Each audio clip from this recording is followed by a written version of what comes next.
Good morning. The September 15th, 2020 virtual work session of the Anne Arundel County Council is now in session. Madam Secretary, please call the roll. Ms. Fiedler? Present. Ms. Moradvian? Ms. Hare? Present. Ms. Lacey? Present. Mr. Volkey? Present. Mr. Pruski? Present. Ms. Pickard?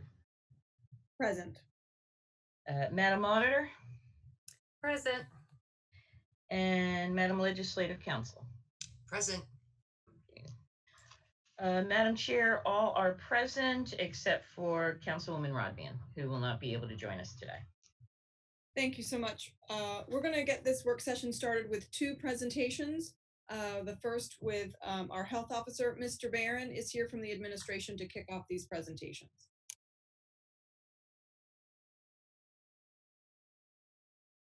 Good morning, members of the council. Joining me will be Dr. Colleen Araman, our health officer, per the council's request for a briefing. I have also asked former councilman and our policy and communications director, Chris Trumbauer, as well as Rick Anthony, our Rec and Parks director, to join us today. It's good to see you, Mr. Pruski. And with that, I'm going to turn it over to Dr. Kay.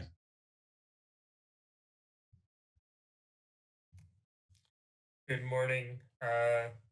Thank you for having me. I'm going to dive right in.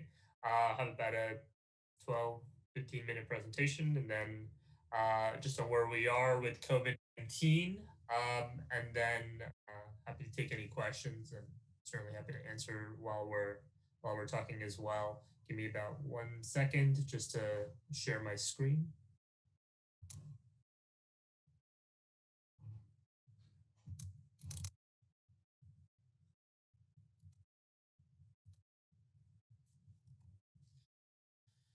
So today I want to talk about a few items, what our priorities are. The health effects of COVID-19. It's been a while since we met, and we've learned more about those health effects, the data in our county, actions we've taken and why, and then school reopening, which is certainly a core priority of ours. So when we talk about our priorities, these are the priorities that we have been targeting in terms of keeping Anne Arundel open by suppressing cases. And that's number one, to keep people healthy by preventing illness and death. Second is to allow schools to open in person. Third is to keep businesses open, and fourth is to promote mental and social well-being. I don't need to tell all of you the toll that COVID takes, not just on our bodies, but also in terms of our mental health, in terms of how we are engaging as a society, as a community, and it's challenging, obviously. And so balancing all of those priorities is really critical as we move forward. And first and foremost is prevention, and that's really the domain of public health, is to make sure we're preventing these problems from COVID-19 to the best of our ability, recognizing that there are a lot of trade-offs in anything that we're doing with COVID-19. So as a reminder, the COVID-19 symptoms are pretty wide ranging. They happen about 2 to 14 days after exposure, so a wide window, averages about 5 days. It includes fevers, chills, cough, shortness of breath, fatigue, muscle aches, headache, loss of taste or smell, sore throat, congestion, nausea, vomiting, or diarrhea. So a wide range of symptoms, and I bring this up really because we are now in mid-September and we're heading into flu season, cold and flu season, and so it's going to be even more critical that we take the precautions we need in terms of getting the flu vaccine, but also getting testing, and as we've always been emphasizing, staying home when you have any of these symptoms. The health impact of COVID-19, we've learned a lot more since the last time we met.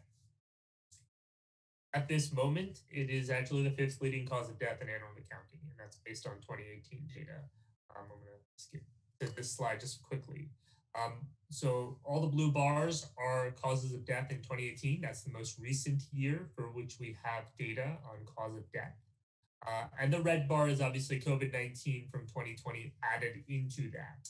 And as you can see, we're at 229 deaths as of yesterday. That would make it the fifth leading cause of death, and we still have about 3.5 months left to go. It's the third leading cause of death in the United States. So in our county and our state, we have done better in arresting the rapid increase that we've seen in other states, but it's still certainly circulating in our communities and still causing death. We've also seen the death rate decrease due to improved hospital care and treatment. And there is no outpatient treatment still. And so we've talked a lot about death, but we're also getting a lot more information on what we call long haul survivors. It's a bit of an awkward term to talk about long-term consequences for a virus that's only been here in our county for 6 months. And so whenever we say long-term or long haul, we're talking about up to the present time. What we see is for people who are post-hospitalization, they tend to have persistent symptoms. The vast majority have persistent symptoms after hospitalization. Neurological, mental fogging, people talk about being fuzzy or cloudy. Certainly with their lungs, shortness of breath is a big one of the most significant ongoing symptoms, along with cough. There are cardiovascular findings, including clots and changes to the heart muscle itself. And so we're learning a lot more, and we're learning that these symptoms are persistent, in some ways similar to what we saw with SARS in the early 2000s. And I think it highlights the fact that COVID-19, while it has some similarities in terms of symptoms with the flu, is very different virus from the flu virus, which is in a different category. And it causes a range of symptoms and ongoing consequences that are very different from the flu. So I want to dive into our data dashboard now, show you where we are in terms of our recovery dashboard. We, a few weeks ago, probably about 3 or 4 weeks ago, switched to a case rate. And the reason we did that is that we used new cases per 100,000 population per day. Our population is approximately 579,000 people in the county. And we use that to be able to compare to other counties, to be able to compare to other states. So it's a rate, so you can compare rates across places. And as an example, if we have 100 cases in our county and Montgomery County has 200 cases in their county that day, we would have about the same case rate that day because they have about twice the population that we do. So we're able to compare in that way and understand. Additionally, it's also the basis for how we're thinking about school reopenings, and the governor certainly noted that in his press conference a number of weeks ago. So I'm going to dive a little bit more into the case rate in about a couple of minutes. But I did want to show you where we are. Right now, we're here where we're seeing this increase. We saw a bump here, and I'm going to go through that in a bit. And we're still seeing a continued increase in our data. So our case rate is continuing to go up. Our hospitalizations, we saw a slight bump up. We've talked a lot about hospitalizations lagging by about 2 to 3 weeks from cases going up. That ICU stays lagged by about a couple of weeks after that, after hospitalizations, and then deaths lagged after ICU stays. But we saw that it took probably about 3 to 4 weeks to see this increase in hospitalizations, and we'll have to see how much that's going to persist, or whether that's just a small blip and will resolve itself. But it's less prominent than in prior. Than our prior experience since March. We have seen our percent positive rate continue to go up over the past month. Now it's firmly in the 4% range. And we're seeing our infection rate start to trend down, but still not in a range that is acceptable. And as a reminder, our infection rate, and this is an estimate, so it's not derived from our data, but an infection rate above 1 means that it is spreading, and that it is, and an infection rate less than 1 means that fewer people are getting infected. And we want this to be less than 1. Also have some data to share around our contact tracing. This is pulled from the state's database. It's called COVID Link. The data goes back to 710 because that's when COVID Link was stood up. And we were able to get the state to send us this information. We still don't have access to the cleaned up data, so we're still working on that with the state. But I think it's important to be able to share at least the highlights of what it's showing us from the date range of July 10th to August 24th. In terms of locations, and these are defined locations, the most prominent place that you see here in terms of where cases have been is work outside the home, followed by indoor retail, indoor dining, outdoor rec, and then outdoor dining.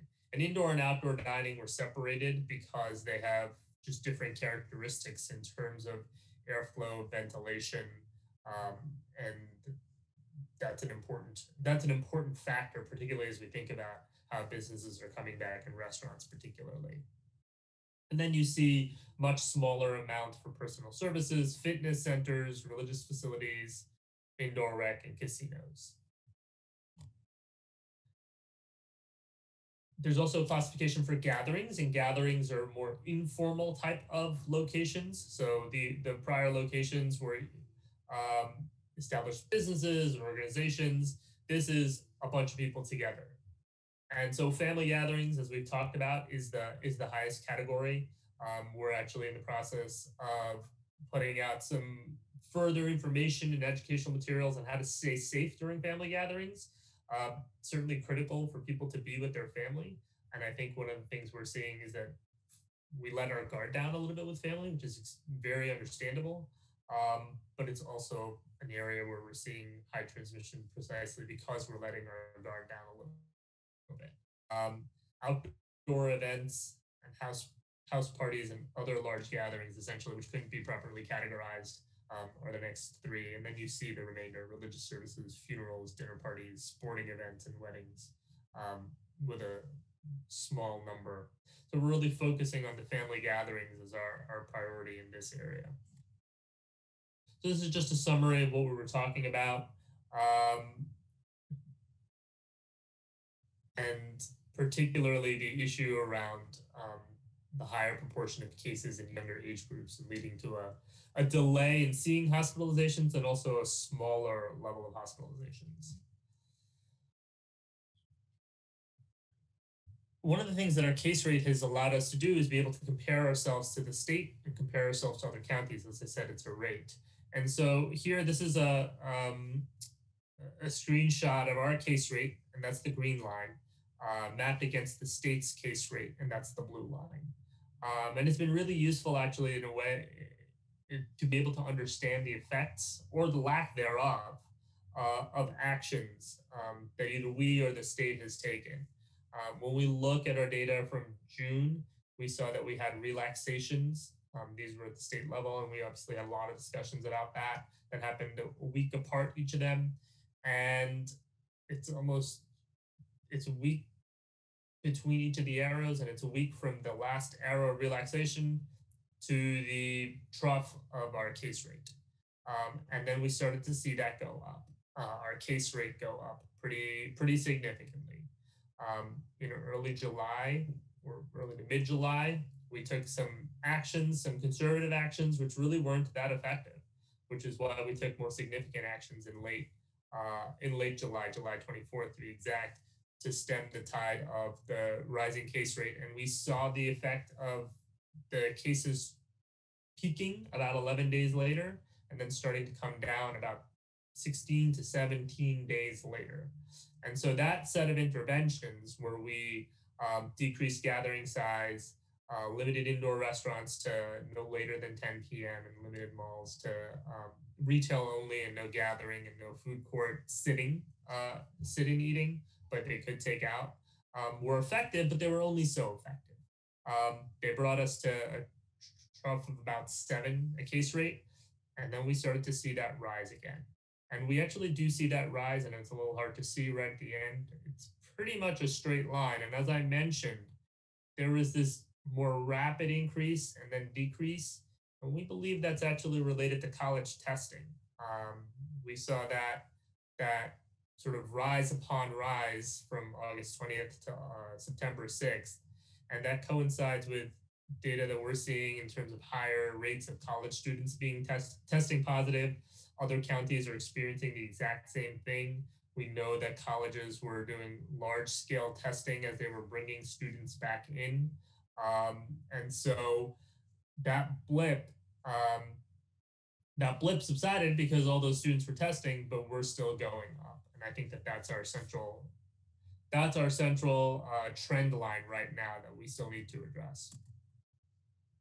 I reviewed all this earlier, our actions, but particularly our actions in September, specifically not moving forward with the governor's stage 3 due to a rising in case rate. That was the action we took at the beginning of the month, a couple of weeks ago.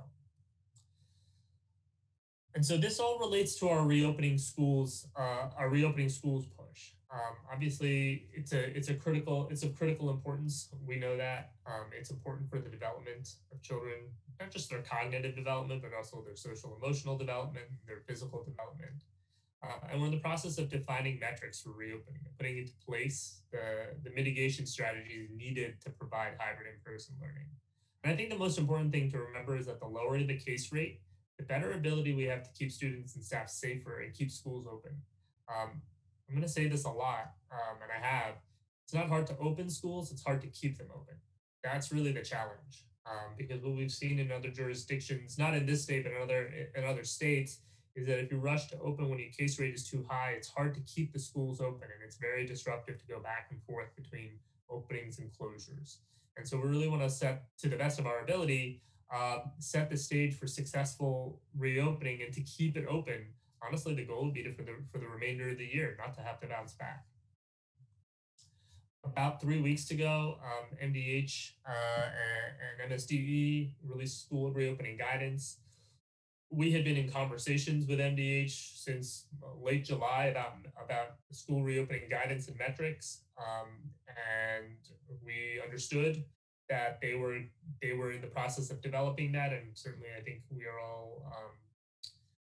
we're all generally on the same page that it's preferable to have uniform state guidelines, and so we were waiting for them, and they shared this guidance. It's really a framework for really digging deeper at the county level. It defines 2 core metrics: the positivity rate and the case rate. And from our perspective, the case rate is really the key that we're targeting. Our positivity rate has been less than 5, although certainly moving towards 5. But you can see that between that case rate of 5 per 100,000 to 15 per 100,000, it's a pretty broad band of academic options, from expanded in-person programs to hybrid or partially in-person to limited in-person programs. It's a lot of territory to cover. And so our goal is really to put some details on that, to actually be able to enable us to reopen our schools. We did start the school year with special needs, technology classes, and English language learners being able to go back in. I know that there was an article about the special needs students, but I'm speaking from what we can open from a metric standpoint. But I think probably the key point to think about and remember is that cohort size matters, and we're going to be talking a lot more about cohort size. And another way to say that is who's on your island or who's in your pod. Essentially, the size of the group of people that any student or staff member is interacting with really helps determine what case rates they can come back at more safely and what are the mitigation strategies. So what do I mean by that? For elementary school, for K through 5, their cohort size is in the 10s. So usually class size is about somewhere in the 25 range. it's the classroom, and they can effectively operate in that classroom without interacting with other classrooms. For middle school, 6 to 8, their cohort size is in the hundreds. So it's by grade level. Generally, at grade level, there's interaction between students because kids are going to different classes, but the students in a given group don't need to interact with kids in another grade. Size is in the hundreds. For high school, the cohort size is essentially the entire school because kids have classes with multiple grades in that class. And so that cohort size is in thousands. And that's really why we need to be able to drill down. The difference between doing an in-person classroom for a classroom of 20 kids versus a which is the cohort size versus a cohort size in the thousands for a high school, vastly different. And we need to be able to put the details on that. So we're in the process of doing that, working with, and we actually had our scientific advisory group meeting yesterday to discuss this work. And so that work is proceeding apace. So that's the update I wanted to share with you. I will stop this screen share and take any questions.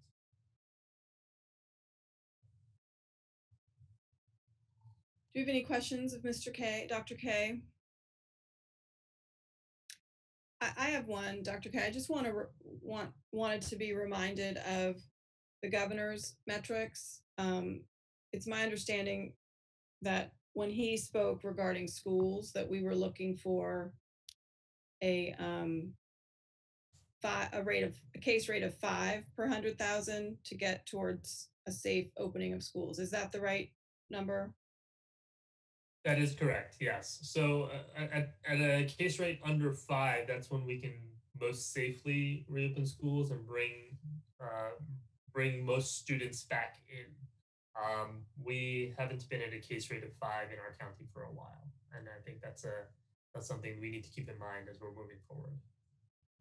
Okay, thank you. Do you have other questions for Dr. K? I'm not seeing any flags from my colleagues. I'm not sure why. Madam Chair, I have my flag up. Oh, my screen is, you may have to speak because my screen is freezing. So Ms. Fiedler, you have the floor. Thank you. I do want to say, Dr. K, I appreciate that the health department posted the presentation that was given in the work group. So hopefully you'll be able to answer some questions about that. And just for members of the public who may be watching, I want to preface this with saying it's our job as council members to ask questions when anyone presents to us.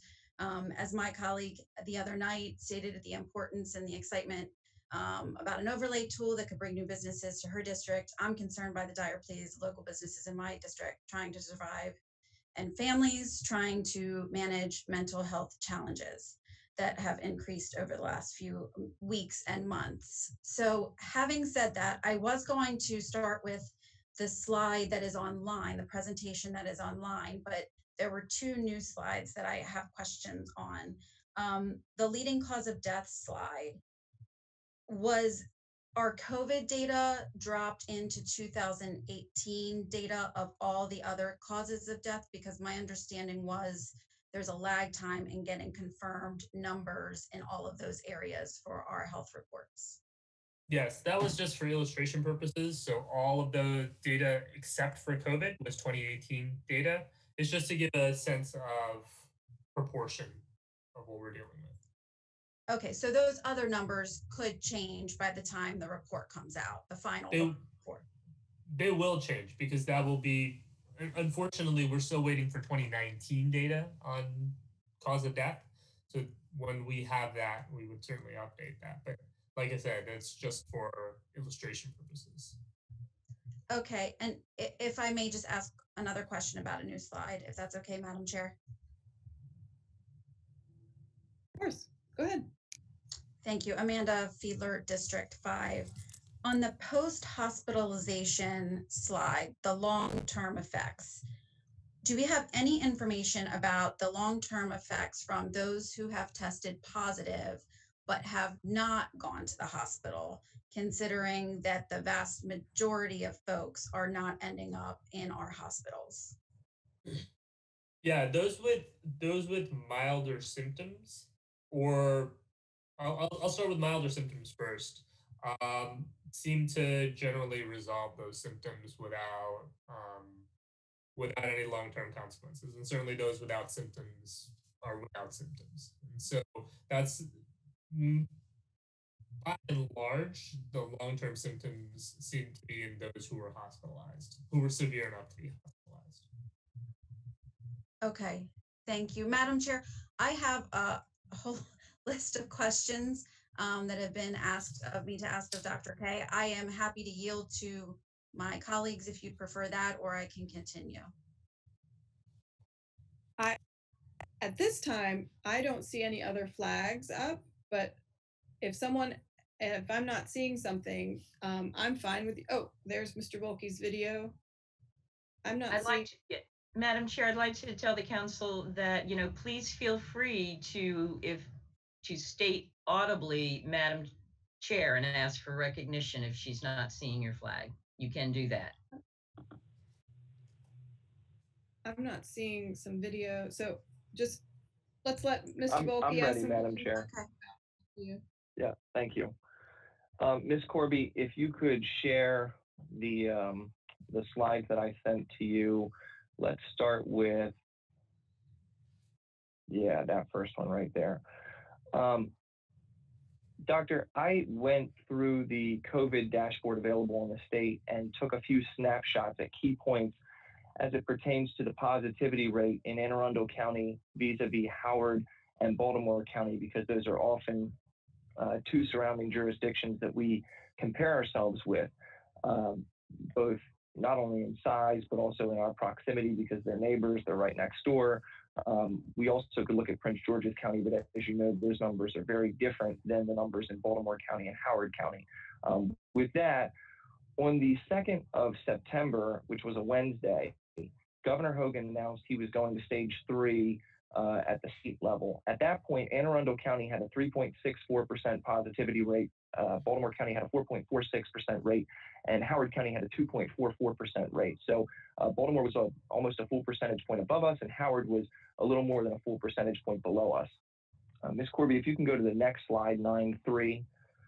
On that, the next day, when the county executive announced that we were going to stay in stage 2 as opposed to moving to stage 3, at that point, Anne Arundel had a positivity rate of 3.68, Baltimore had a positivity rate of 4.62, and Howard had a positivity rate of 2.53. And then if Ms. Corby, you can go to the next slide.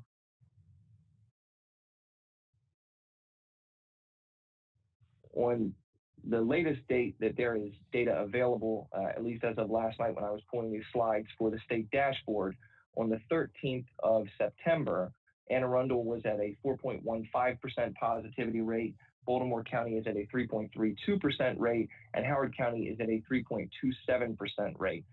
So with all of that data in the background, and I'm positive you've had a chance to review all of this too, but part of the reason I pulled up the slides was so that you could see it in front of you and people at home as well. With all of that data, do you believe it was a mistake for Baltimore County to move to stage 3 when their positivity rate was greater than 4%? So I'm not going to answer for what Baltimore County did. I can tell you that positivity rate is an important metric, but it includes two factors. It includes one, number of positives, so the cases, but it's also affected by the volume of testing. And so it's important, but it's not really the core metric. The case rate is, and remember, the cases and the case rate are really the exact same number. We're just talking about them in different ways. But we saw our case rate going up. And so that's where we were as a county. Baltimore County, they made their decision based on what they felt they needed to do, but I can't answer for whether they should or shouldn't have done that. Okay, just to be clear so that I understand you, Dr. K, the case rate you're referring to is the new cases per 100,000. That's the other metric that you've been at more specifically, right? And that is yes, and that is the case. That is just a translation Okay. of cases. Yes. So Ms. Corby, if you can go to the next slide. I also pulled the data as it pertains to the new cases per 100,000, again, comparing Anne Arundel County to our neighbors in Baltimore and Howard County. Looking at that, as you can see, on September the 2nd, when again, Governor Hogan announced we were moving to stage 3, Anne Arundel County had a 9.32 positive or case rate per 100,000. Baltimore was at 13. Howard County was at 654. If you move to the next day, Ms. Corby, on the next slide, when the county executive indicated we would stay at stage 2, again, Anne Arundel was at 9.96, Baltimore County was at 13.5, and Howard County was at 6.97. And then if we look at the, again, last day for which data was available on the 13th of September, again, Anne Arundel is at 9.08, Baltimore County is at 9.34, and Howard County is at 8.55. So again, I'll reiterate the question then, looking at the more appropriate metric. Was it a mistake for either Baltimore or Howard County to move to stage 3? Because we've actually seen the inverse there. We've seen Baltimore County's rate come down in the per 1,000 number, and we've seen Howard County's rate go up. And actually, Anne Arundel's has gone down, but really has maintained the same. So again, my question is, was it a mistake for those other jurisdictions to move to stage 3? So I'll note that once again, we based our decision on our data. I'm not going to comment on other counties and the decisions that they had to make. We were in conversation with our colleagues, not just in Baltimore County and Howard County, but also in Prince George's, Montgomery County, and Baltimore City.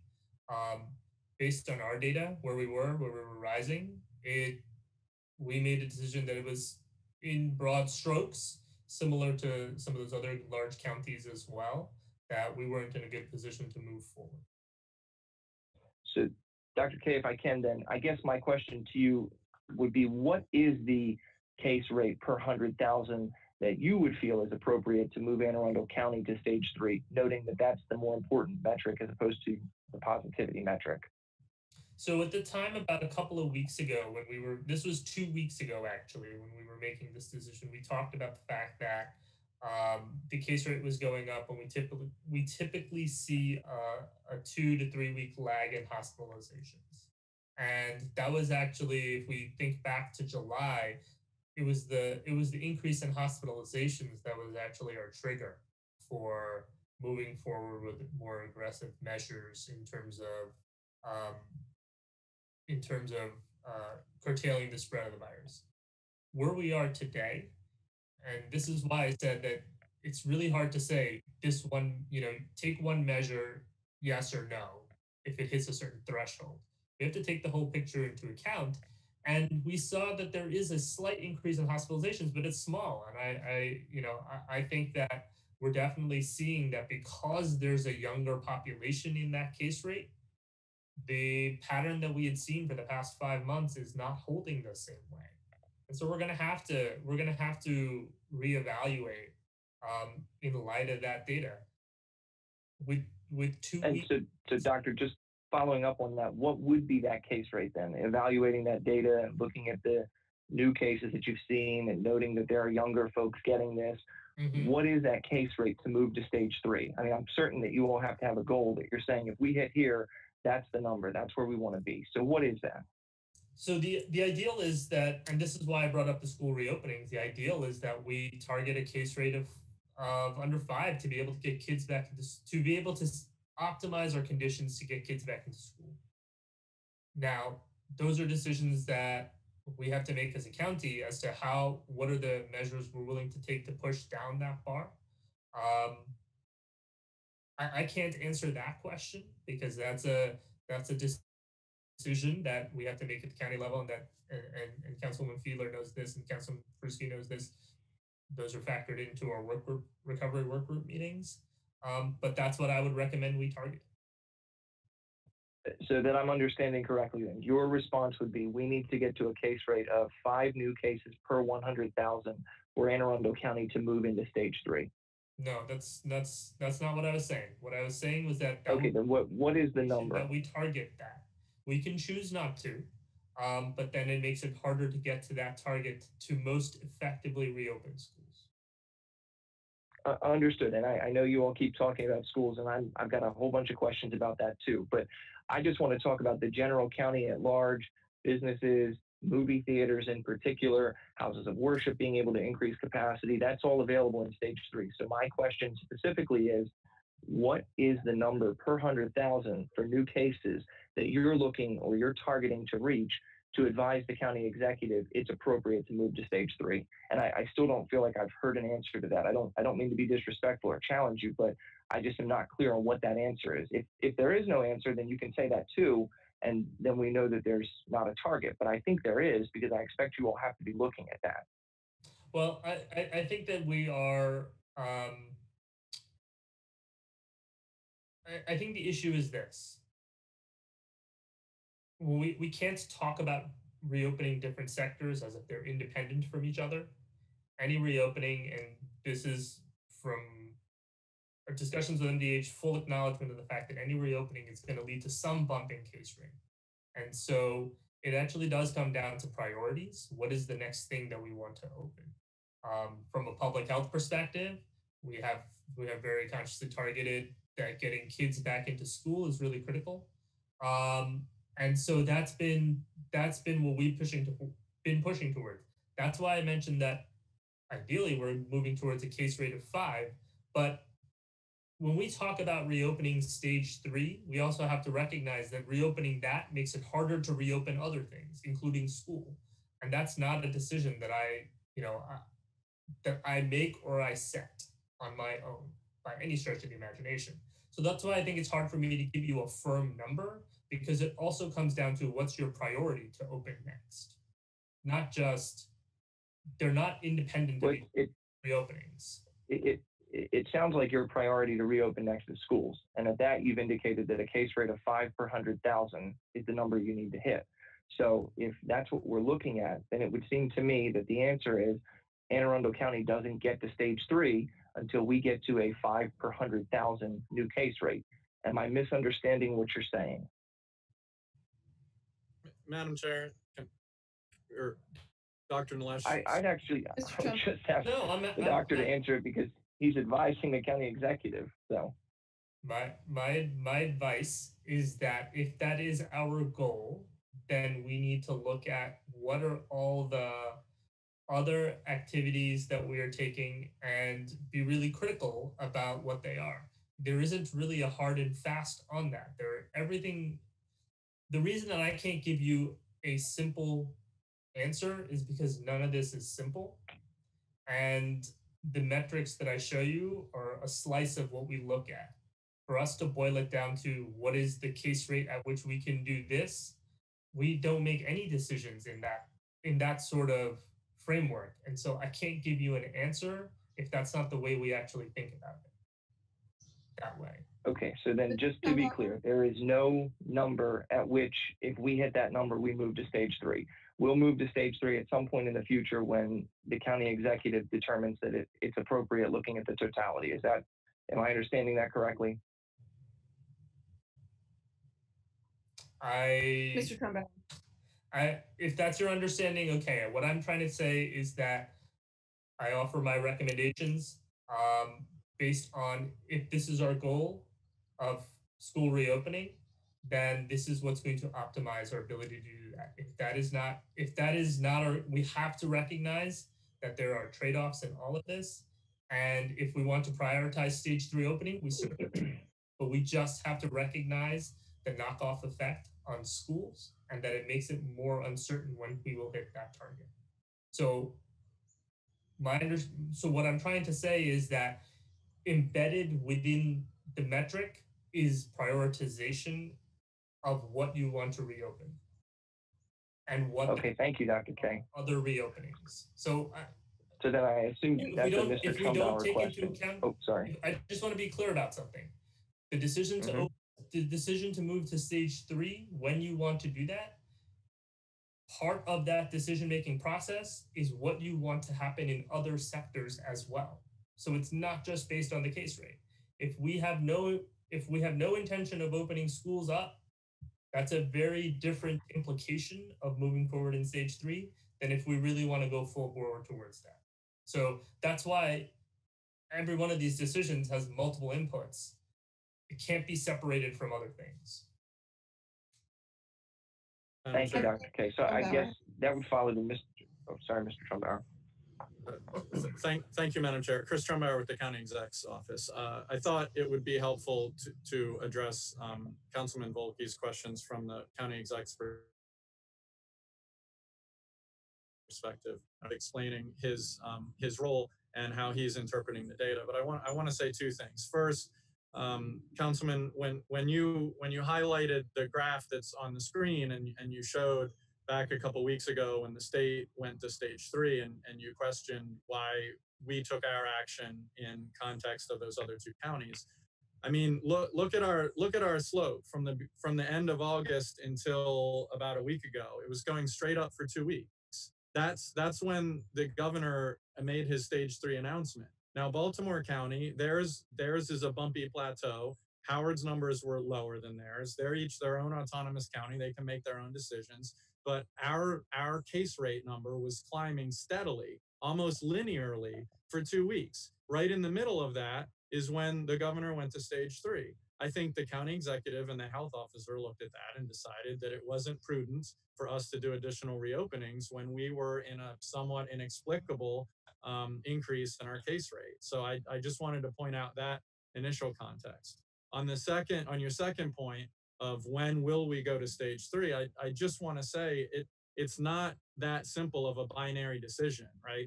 We don't have a bunch of people standing around at 10 a.m. every day to look at when MDH puts out their number and see if our case rate got to 5 or not. It's not like setting your thermostat to kick on when it reaches a certain number. There's a bunch of context, and that's why we're in such close contact with Dr. Nilesh, and that's why we have our recovery work group to talk through these things. And it's also possible that we can make reopening decisions or restricting decisions that aren't necessarily in line with a straight stage 2 or stage 3 type of situation. For instance, right now, I would say we're in a modified stage 2. We're basically in stage 2, but we have a closing time in our bars and restaurants that sell alcohol for 10 p.m.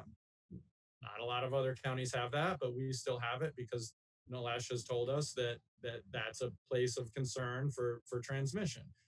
It's possible that we could move into some of the elements of stage 3 while keeping some elements of stage 2. So it's not jumping on one side of the line completely or not. We're taking each decision in individual decision in context of whether or not it's safe or has a minimal risk of opening that. And so I just want to push back on a little bit on your idea that we have to decide, are we going to stage 3 or not? We are looking in totality at all of the policy decisions and trying to make the most appropriate ones in each occasion. So I just wanted to add that context, but thank you, Madam Chair. Thank you, Mr. Madam Trumbauer. Chair. I have from what I understand from Ms. Hare and Ms. Fiedler. Ms. Hare, you've been waiting. Is your flag still up? Yes, thank you, Madam Chair. Jessica Hare, District 7. Mr. Trumbauer's statements actually segue nicely into a couple of things I wanted to ask about because they're a little bit more specific.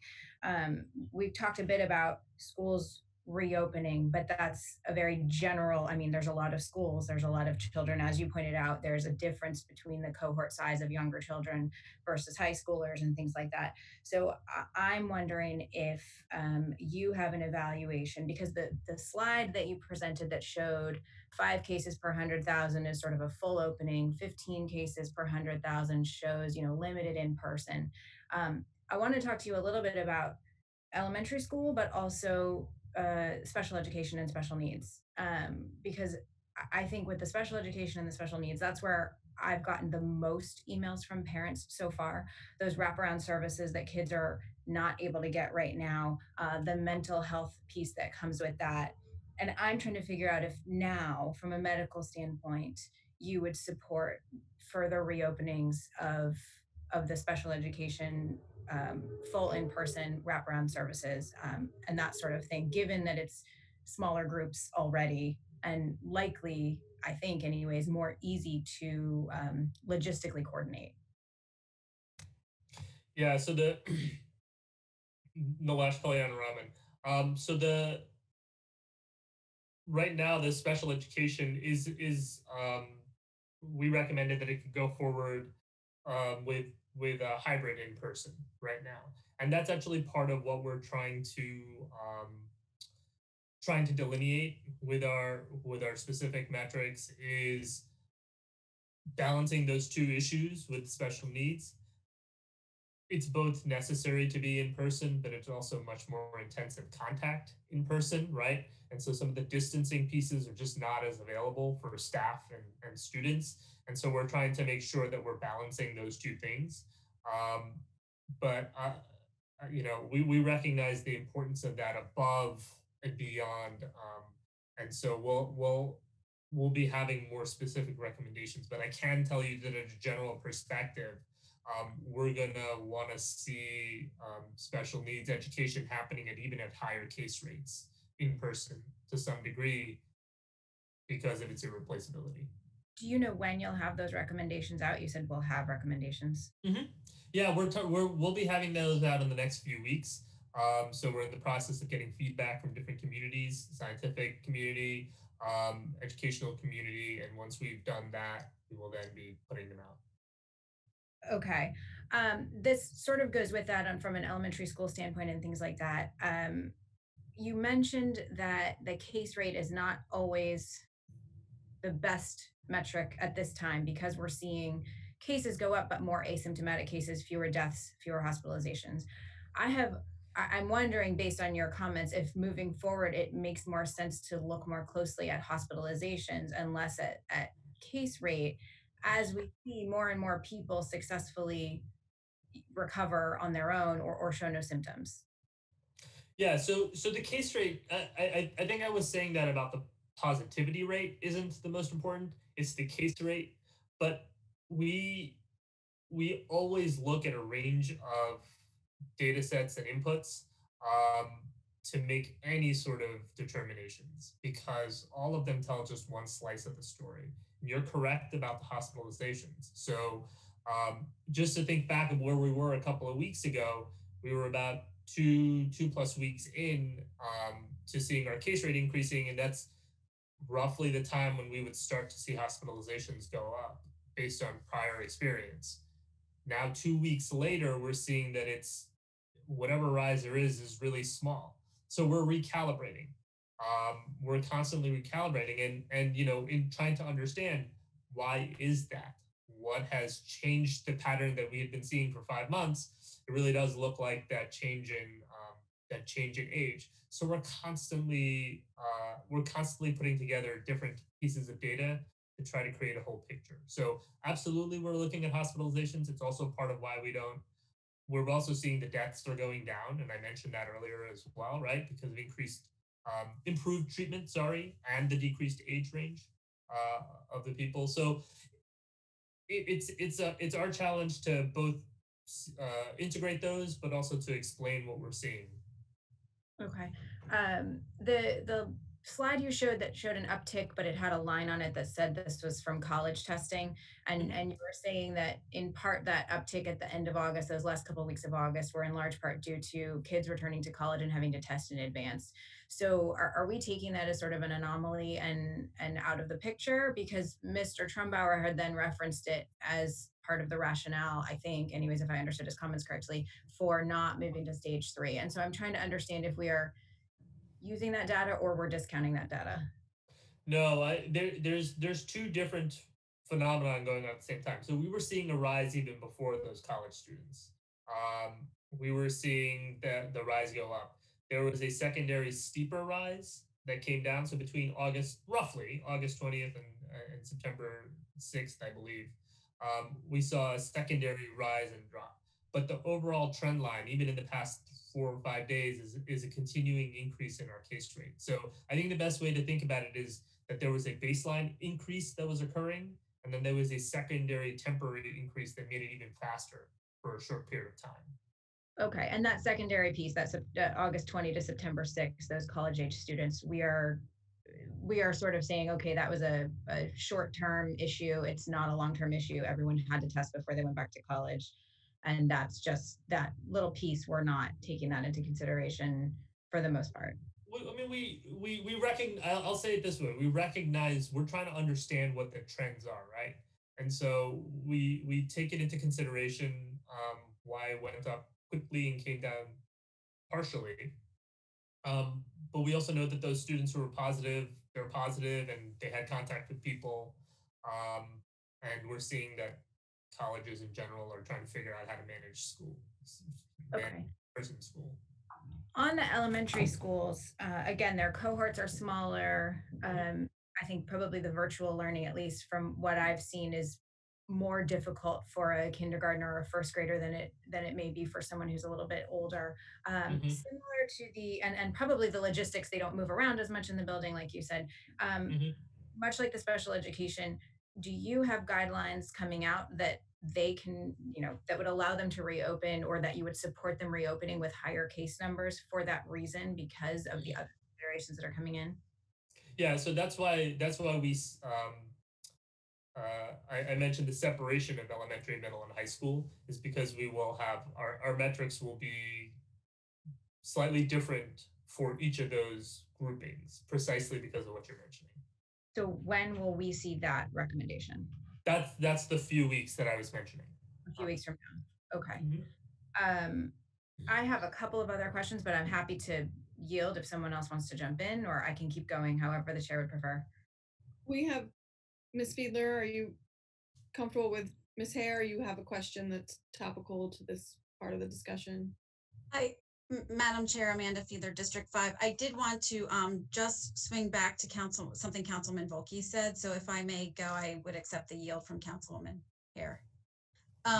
Thank you, Councilman Volkey, for bringing up the data sets. I had actually from the state pulled an additional county, Harford County, because they have been basically in line with the governor since the reopenings began. And in all of those metrics, looking at them, Anne Arundel County in either percent positivity or cases per thousand is not like an outlier. So because those districts or those jurisdictions have opened and they have later dining and movie theaters opened, is there anything preventing anyone in Anne Arundel County who wants to go see a movie from driving 30 minutes down the road and going to Howard County to watch a movie in theaters? Or is there anything preventing residents in Anne Arundel County if Betsy Smith at 9 o'clock texts her friend who lives in Howard County and says, it's been a long day with the kids, we've been cooped up, I want to meet you for some food and a drink, but we can't do it here in Anne Arundel County. How about I come to you in Howard County? Are we preventing anybody in Anne Arundel County from going to other jurisdictions with our restrictions? So I think that's a great question. We're not preventing anybody. This is more in the setting of risk reduction.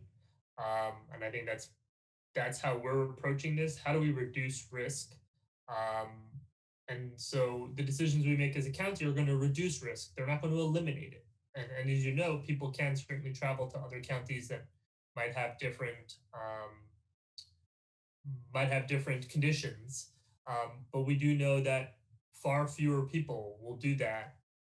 And so we've actually reduced risk, and that's really how we're approaching all of this. Madam Chair, sorry to interrupt, just a little check-in and housekeeping. It is almost 10 o'clock. We will be recessing for 10 minutes every 90 minutes.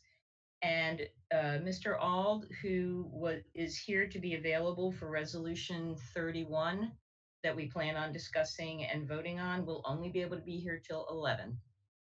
So,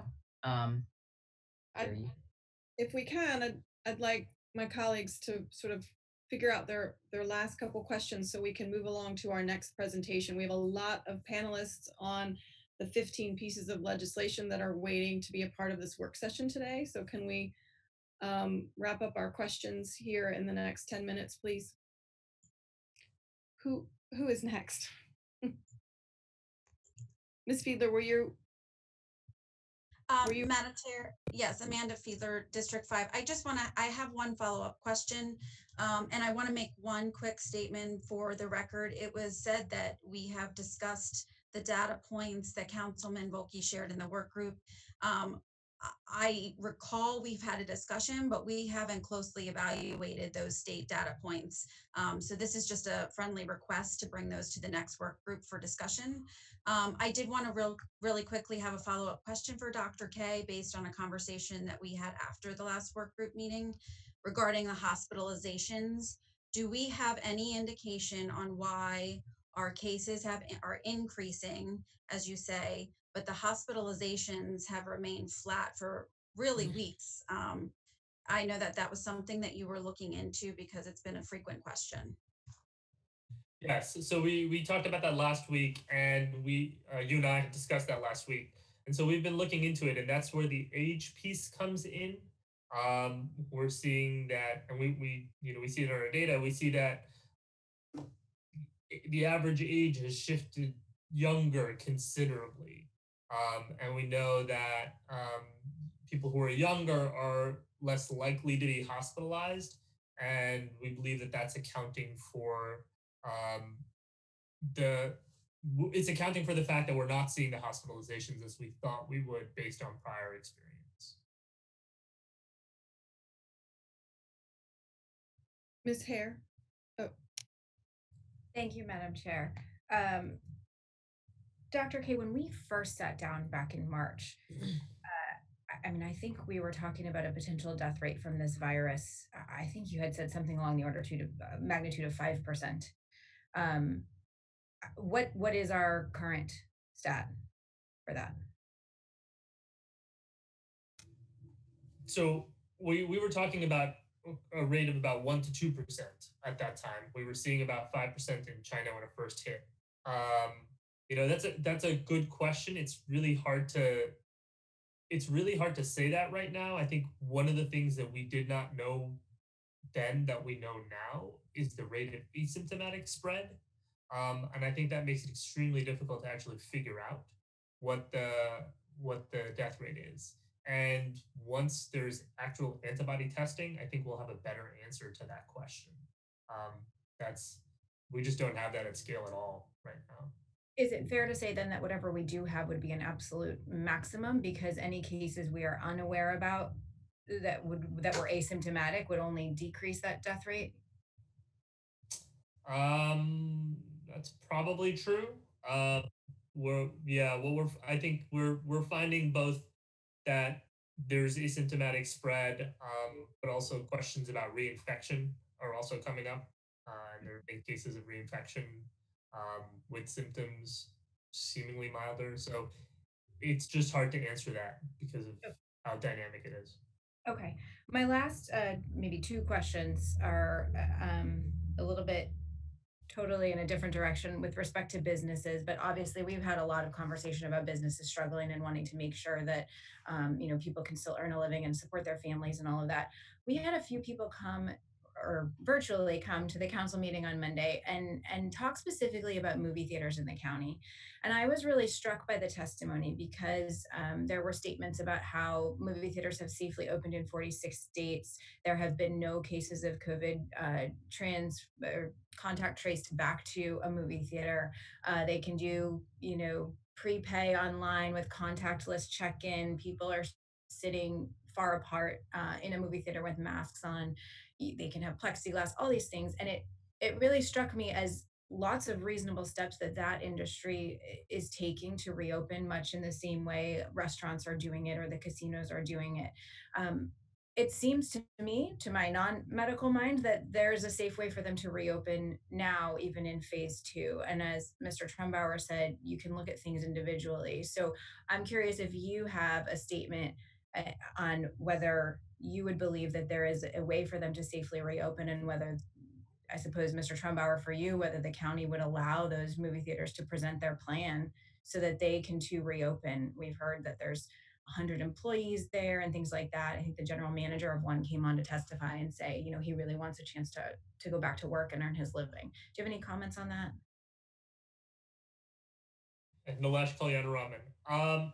Yeah, so as a reminder, 2 weeks ago, we were seeing that rise. And so we, made a determination based on the context of that pretty significant rise that we were moving forward, but fully acknowledging that that the items that are included in stage 3, including movie theaters, that they have safety protocols in place. And I think that's part of the complexity of the decision making in the recovery work group.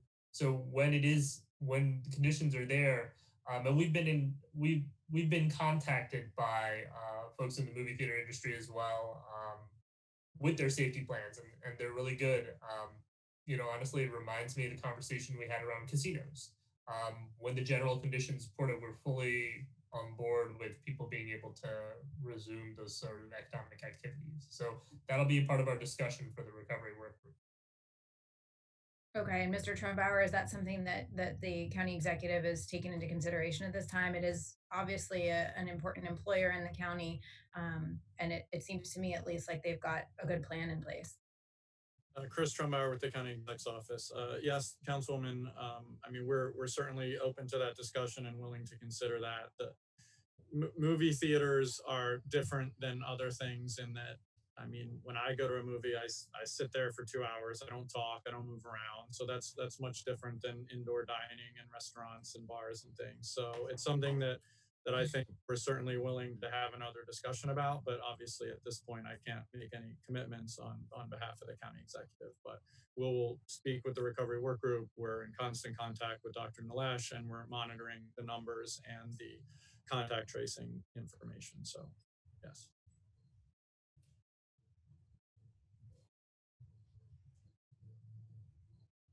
Ms. Fiedler. Thank you, Madam Chair. Amanda Fiedler, District 5. I too just have a few more questions. So on the high-risk gathering slides, do those charts indicate that each of those places is absolutely where someone contracted COVID? Nilesh Kalyanaraman. No, they are the places that people who have been positive, who are positive, were. And so actually the numbers add up to more than the number of people who are positive because people have been to multiple locations. So it's a way to try to understand frequency of activity based on for people who are positive.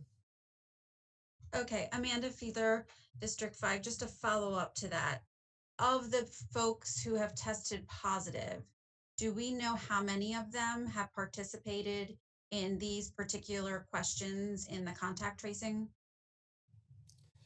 So no, I don't know the answer. We know that it's only a portion of them, but I don't have that data yet. We are working with the state to get that data. Okay, thank you. Councilwoman Fiedler, District 5. One more question in that area. I know that you're working on some information to put out there, but can you describe in your medical opinion what a safe family gathering is? Because I think some of the information being shared is preventing folks from getting together again, and that is creating some mental health challenges within families and communities. Yeah, so we recognize the importance of family. I mean, feels obvious to say that. And I think the bigger issue we're seeing is that people are letting their guard down a little bit more. So having maybe not using masks as much as would be ideal from a risk reduction standpoint, but those are decisions people are going to have to make.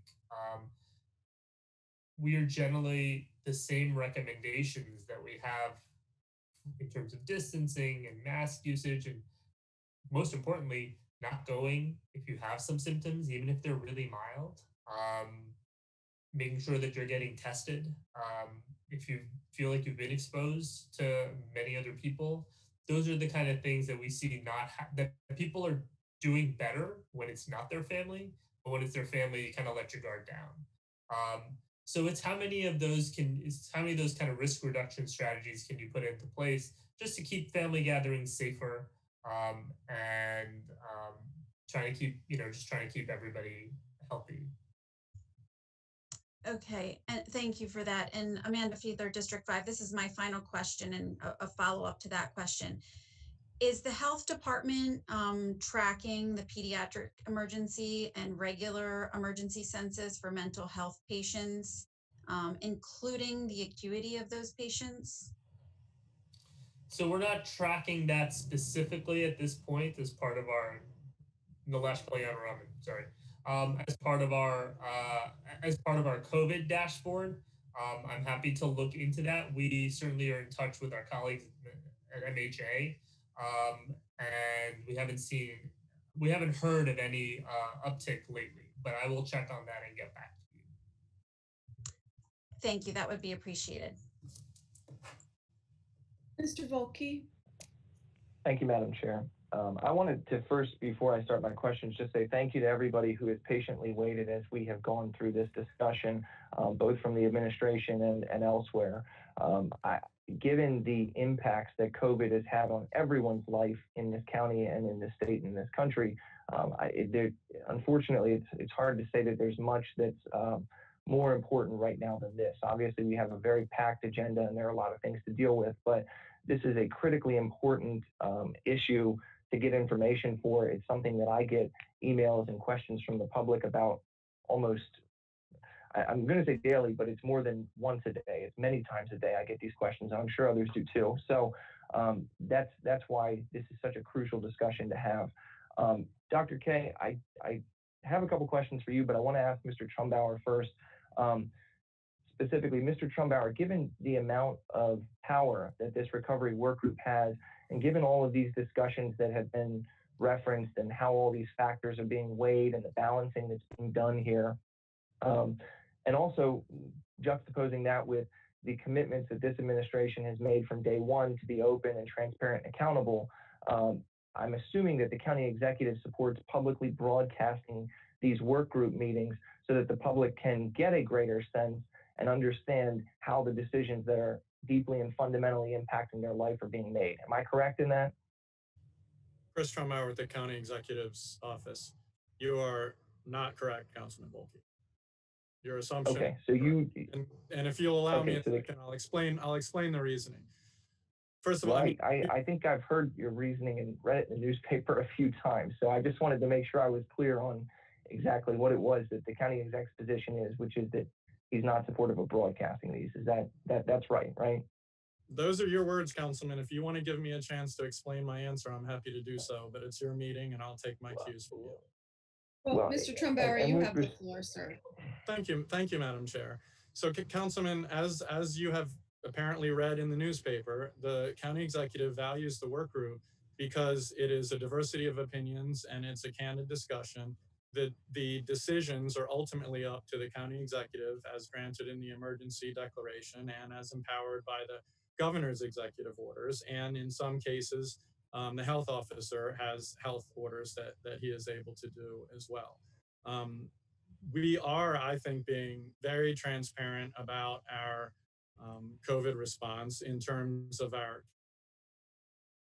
CARES funding, only county that broadcasts a monthly reckoning of everything we spend it on by category. And then there's usually follow-ups from the reporters of the Capitol where we give even more details. And there's a report that comes to you and the auditor, as you know. As far as the decisions, the health officer makes his reports available, posts them on the website. We have our dashboard. The county executive gives weekly media calls where he explains his rationale. There's lots of coverage of it. And each of the 7 council members are welcome and encouraged to call the county exec or anyone in the administration and talk through. I believe he has spoken to most of you or all of you recently. These are tough decisions, and he does so with the advice of health experts, of the business community, of his recovery work group, members of the council, and other advisors. But he does not want to make those public meetings because it would change the entire nature of those meetings. And he wants to be able to have a free discussion, a candid discussion, and listen to the diversity of opinions. And I'm sure that the 2 members of the council that are on that work group will tell you there's lots of disagreement on that recovery work group, and that's important. It's important to hear all perspectives, but the decision ultimately lies with the county executive, and he takes those very seriously. Okay, and to follow up on that, Mr. Trumbauer, thank you for that response. What are the county executive's priorities with respect to the next things to reopen? I heard Dr. Kalyana mention that schools could be one of them, and Councilwoman Hare asked about movie theaters, and there was a discussion about special education. What's the county executive's prioritization? The county executive wants to open whatever he can in a safe way that won't contribute to community spread of the virus.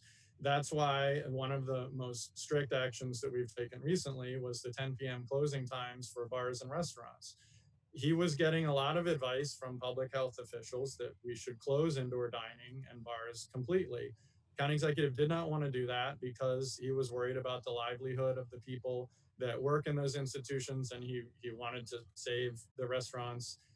He knew that they were already in trouble. So we came up with the 10 p.m. closing as a compromise to allow those establishments to keep open, to keep their workforce going. We know that it is a sacrifice that from 10 to midnight, or in some cases 10 to 2 p.m. or 2 a.m. that they're not open, and that does have an effect. But we thought that was the most appropriate action we could take based on Nilesh and his experts' recommendations on bars and indoor dining being a hotspot. We thought that was a targeted action we could take to prevent spread, but keep those establishments open. So we're going to continue to look at actions that we can do to reopen safely, or if our numbers go up or other situations happen, we'll have to look at the other direction, but we'll do so in a way to try and minimize the economic impact and keep people working. Okay. Thank you, Mr. Trumbauer. So I guess I'll ask you as straightforward of a question as I can.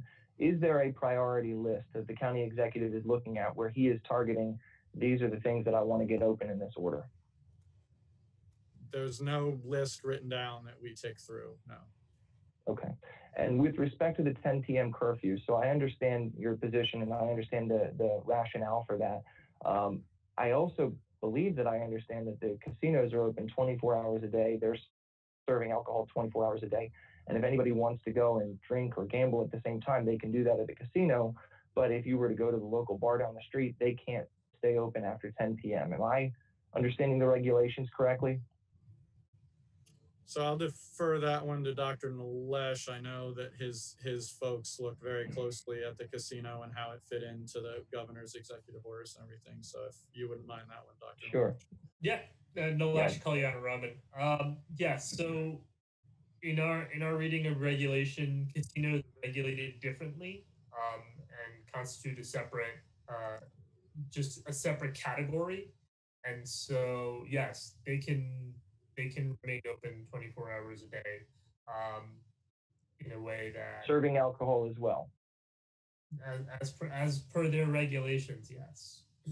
Okay. Thank you. Ms. Corby, if you can put back up on the screen the next slide in the slide share that I put together.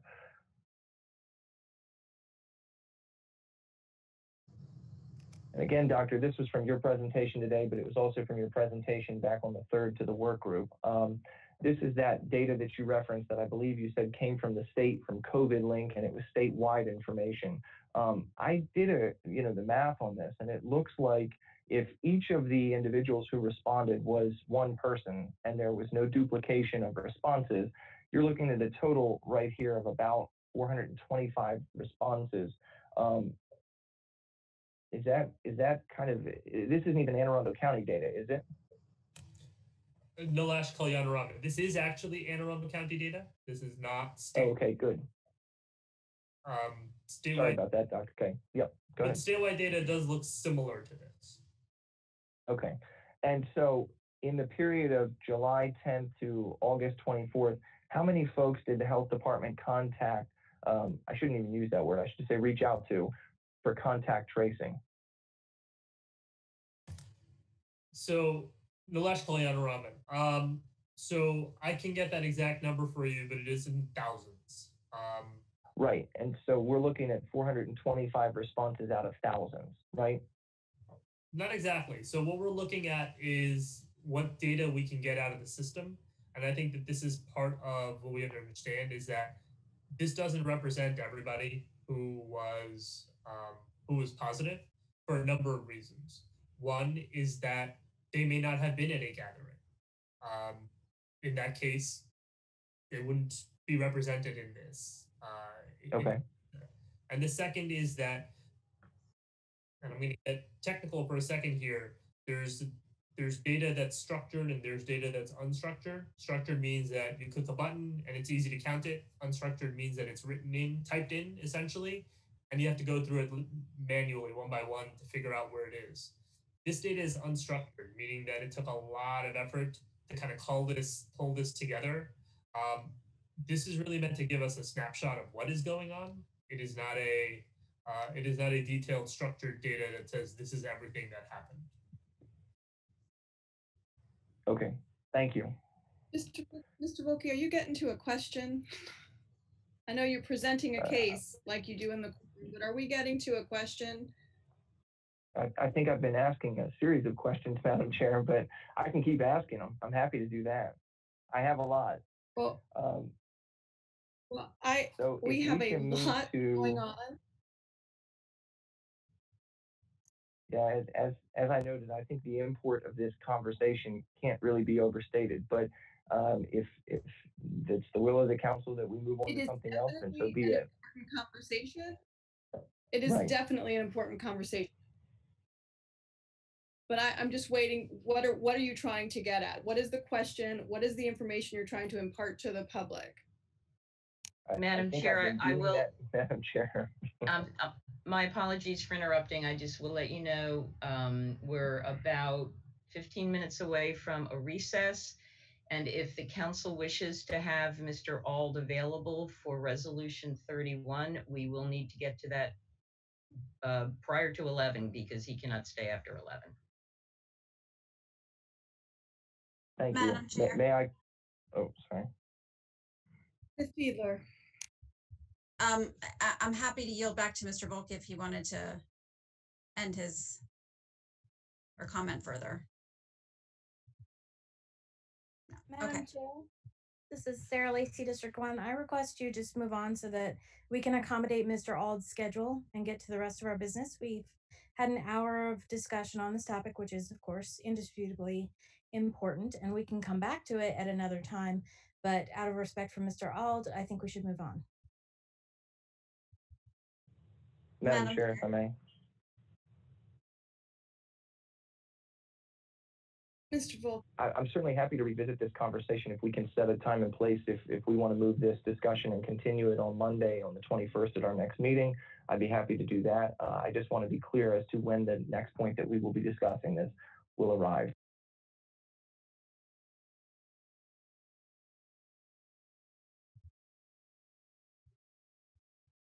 Ms. Fiedler, do you have a question for Dr. Kalirama? You know you wanted to make a statement earlier.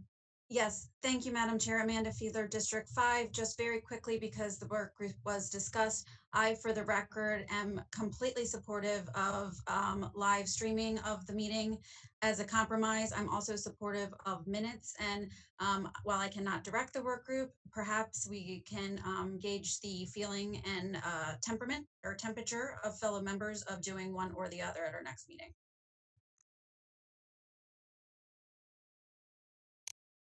Mr. Volke.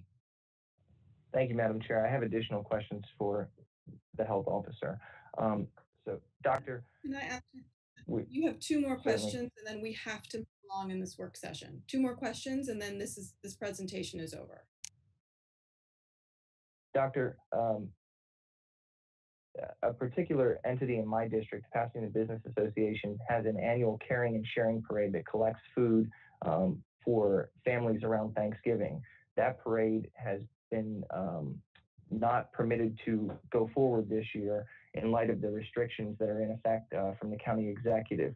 How is it that you view the parade as being different than a rally such as the one that the county executive and I attended in July at Tickneck Park in Pasadena?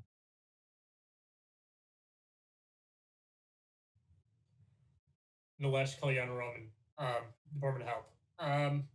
So we don't allow, so we haven't allowed protests or rallies to go forward.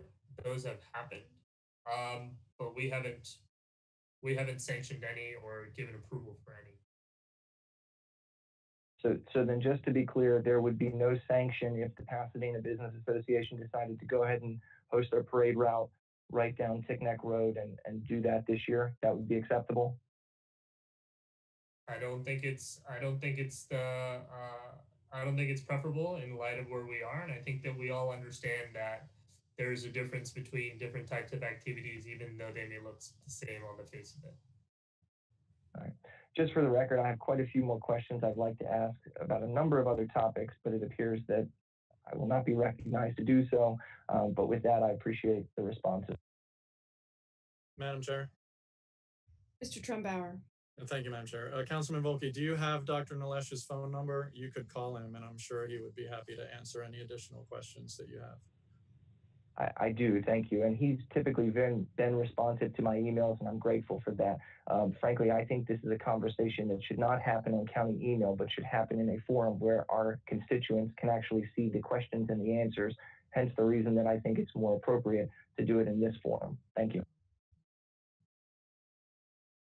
The county, Madam Chair, I'll just mention the county executive and Dr. Nalesh are hosting a town hall tonight and taking questions from the public. So if there are additional questions from viewers or from council members, that's another vehicle to have them answered in a public forum this evening. Thank you. That's a good reminder to everyone watching the work session or who comes back to it later that the town halls happen almost every Tuesday. It seems like we have a lot of community conversation going on regarding COVID. I wanted to take a moment before we let Dr. Raman go. I just want to make sure that both our health officer and the amazing staff within the health department know that the community is extremely supportive of the efforts to continue testing and continuing to open sites around the county and deal with contact tracing. I have gotten nothing but positive comments from my constituents regarding their experiences in dealing with your staff, and they should be commended, as they probably never thought they would be inundated with a global pandemic. So I want to make sure that we acknowledge our amazing health department workers this morning. It's probably not something they hear as often as they should. So thank you, sir, for your leadership. And we're going to move along. We're actually going to take a 10-minute recess for our transcription and our council, and we're going to reconvene and I think move along with resolutions and possibly hold our OIT presentation later in the meeting. We'll be back in 10 minutes. So at 10:32, thank you.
Madam Chair, when we reconvene, I suggest we do a reconvene roll call.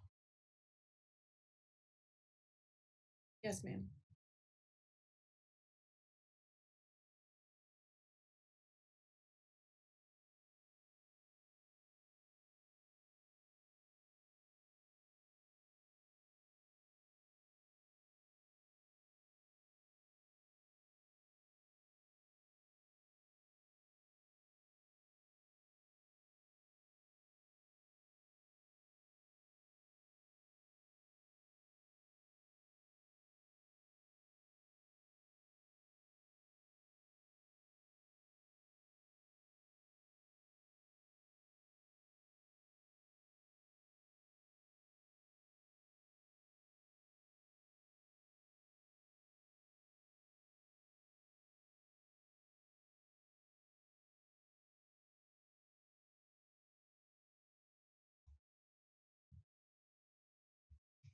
We need to get going. I have 10:33 on my clock.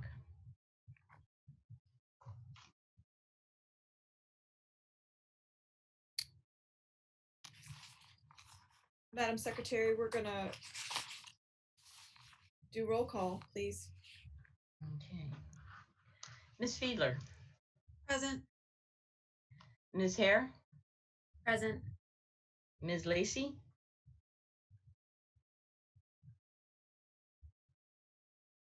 Ms. Lacy. Present. Ms. Lacy is present. Mr. Volkey? Present. Mr. Pruski? Here. Ms. Pickard? Present.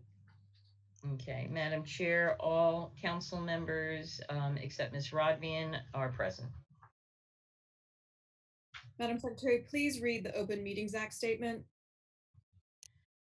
The county attorney has asked that I read the following statement. The Maryland Open Meetings Act, a state law, requires public meetings to be open to the public and to be held in places reasonably accessible to individuals who would like to attend these meetings. General Provisions, Article 3102C. The virtual format of this meeting of the County Council is due to the COVID-19 emergency and is necessary in light of the serious health risks associated with public gatherings, as well as the governor's various executive orders limiting public gatherings.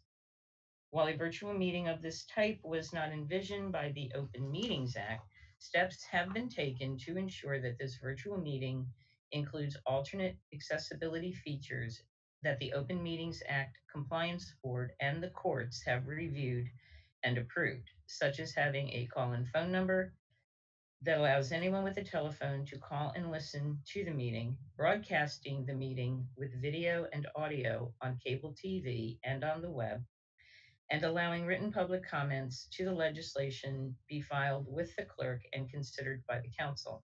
The County Office of Law has opined that the public access provided by this technology makes this virtual meeting reasonably accessible to the public and therefore complies with the Open Meetings Act. Thank you, Madam Secretary. Because this is a virtual meeting, we cannot be physically located in Annapolis, the county seat. We cannot provide reasonable seating facilities for the news media or the public. May I have a motion to suspend the rules 3-103, 3-105, and 3-106? So moved. Lacy. May I have a second?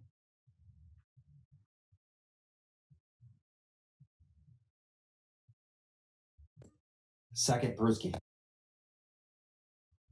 Madam Secretary, please call the roll on the motion to suspend rules 3-103, 3-105, and 3-106. Ms. Fiedler? Aye. Ms. Rodvian is absent. Ms. Hare? Aye. Ms. Lacy? Aye. Mr. Volkey? Nay. Mr. Pruski? Aye. Ms. Pickard? Aye. 5 in the affirmative, 1 absent, 1 in the negative. The motion to suspend rules 3-103, 3-105, and 3-106 is passed.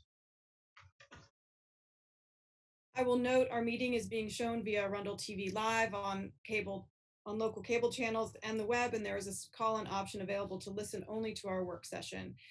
Next, we will discuss and vote on two resolutions that were introduced on September 8th, 2020. These resolutions approve appointments to the Library Board and Human Relations Commissions to keep these bodies moving forward with important county business.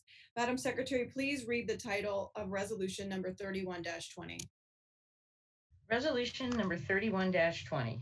Resolution confirming nominations to the Board of Trustees of the Public Library Association of Annapolis and Anne Arundel County, Incorporated. Ms. Schultz, you have the floor. Good morning, everyone. For the record, Kaylee Schultz from the County Executive's Office. With me at the virtual table is Skip Auld, the CEO of the Public Library Association of Annapolis and Anne Arundel County, and also Christine Niederer from the Office of Law. I appreciate you taking the time this morning to hear and vote on these resolutions. Resolution 3120 nominates Dalix Cruz from District 6 and Brooke Toomey from District 5 to the Board of Trustees of the Public Library Association of Anne Arundel County and Annapolis. Deidre Ann Hendrick from District 5 resigned as she has moved out of the county. Upon final appointment by the Library Board, Brooke Toomey will replace Ms. Hendrick, fulfilling the rest of her term ending June 19th, 2022. Dalix Cruz will be a new appointee for District 6, expiring 3 years upon final appointment by the Library Board. You should have their resumes in front of you. Thank you. Do we have any questions of my colleagues regarding resolution 31-20? Mr. Volkey. Thank you, Madam Chair. Is Mr. Auld here? He is. Hi, Mr. Volkey. How are you? Skip Auld. Good morning, Mr. Auld. Public Library. Good to see you. Good to see you all. Likewise. Mr. Auld, I just wanted to verify with you, has the, I believe it's the governance subcommittee of the Library Board met with, is it Ms. Cruz? Ms. Cruz. I don't want to get that wrong. Okay, Ms. Cruz and Ms. Toomey, and found both of them to be appropriately qualified to serve on the Library Board? Yes, they have. They met a couple of weeks back, and actually both of them attended as visitor or as guests a special meeting of the Board of Trustees that was held in mid-August, and they are planning to attend this meeting, not to be present when they are voted on by the Board of Trustees itself. But yes, they have. Excellent. Okay, and thank you for sticking around to wait for us to get to this resolution. I'm glad to be here. You all have a lot of important business to attend to. Thank you, Mr. Auld. Are there any other questions or comments by my colleagues? Madam Secretary, please call the roll on resolution 31-20. Ms. Fiedler? Aye. Ms. Hare? Aye. Ms. Lacey? Aye. Mr. Volkey? Aye. Mr. Pruski? Aye. Ms. Pickard? Aye. 6 in the affirmative, 1 absent. Resolution number 3120 is adopted. Thank you. Madam Secretary, please read the title of resolution number 32-20. Resolution number 3220. Resolution approving a nomination of a member of the Anne Arundel County Human Relations Commission. Ms. Schultz, you have the floor again. Thank you. Thank you, Madam Chair. Again, Kaylee Schultz from the County Executive's Office. With me from the Office of Law is Christine Niederer. Resolution 3220 reappoints Roberto Veloso to the Human Relations Commission for a term expiring November 17th, 2021. He resigned on January 27th, 2020, due to a potential conflict of interest under the county's ethics law, which has since been resolved with Bill 2020. The County Executive, along with support of the Human Relations Commission, recommends and nominates Mr. Veloso to serve the remainder of his initial term. You should have his resume in front of you, and I'm happy to answer any questions. Thank you. Are there any questions from my colleagues for Ms. Schultz or Ms. Niederer? Seeing none, Madam Secretary, please call the roll on resolution number 32-20. Mr. Pruski? Oh, I'm sorry. Wrong vote slip. Ms. Fiedler? Aye. Ms. Rodvian is absent. Ms. Hare? Aye. Ms. Lacey? Aye. Mr. Volkey? Aye. Mr. Pruski? Aye. Ms. Pickard? Aye. 6 in the affirmative, 1 absent. Resolution number 3220 is adopted. I believe at this time we're going to continue with legislation to discuss. Have we determined about what's going to happen with our OIT presentation, Madam Secretary? I don't have a clear answer yet. I believe if Mr. Napolitano is available, he can say whether they prefer to go now or whether they can wait till the end of the meeting. Is he actually in the waiting room?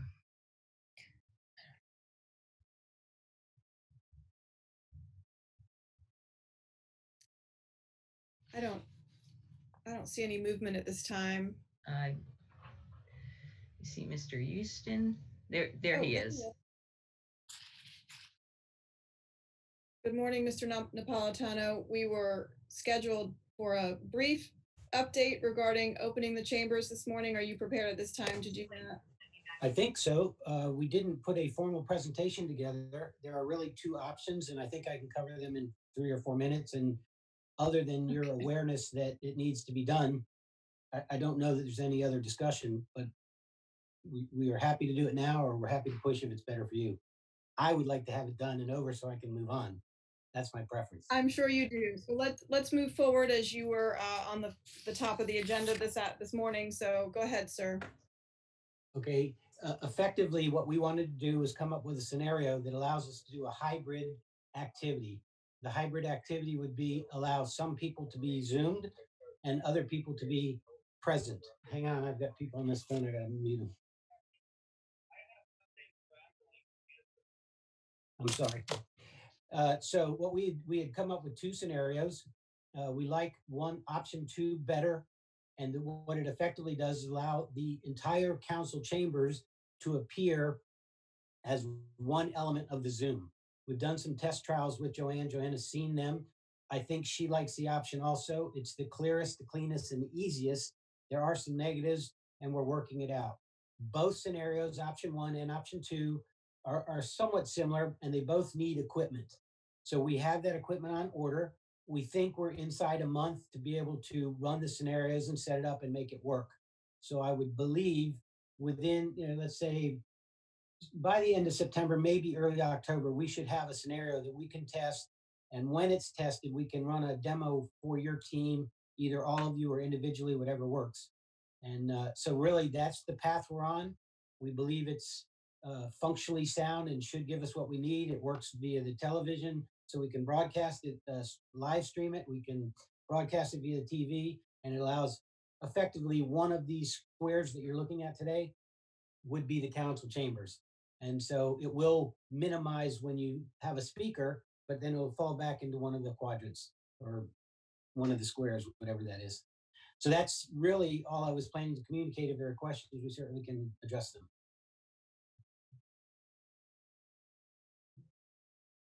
Mr. Volkey. Thank you, Mr. Napolitano, for that presentation. Quick question for you. So would that allow council members to be in the chamber itself as a part of the day as sitting up there? And then if a council member chose not to be there in person, they could also be remote? Yes. You may have half of the council there and half the council on Zoom. And effectively, a Zoom would be as just like it is today. And then if you're in the chambers, one of these little squares that you're looking at would be the council chambers. When you speak, that would pop up to be the full chamber. When you stop speaking and somebody else speaks, they would now be the chamber. Excuse me, they would now be the screen. But yes. And is the same true for the public? Would there be a way to do a Zoom box for the public testimony part of the council? I think the answer to that is yes. I think that's less of a technical question than what we want to allow. We're still working through, so I don't have a real direct answer for you. I believe we will allow both video and audio for citizens. We haven't tested it yet. Okay, thank you. Yes. I want to just make a comment to especially my colleagues who are here in the Arundel Center as I am.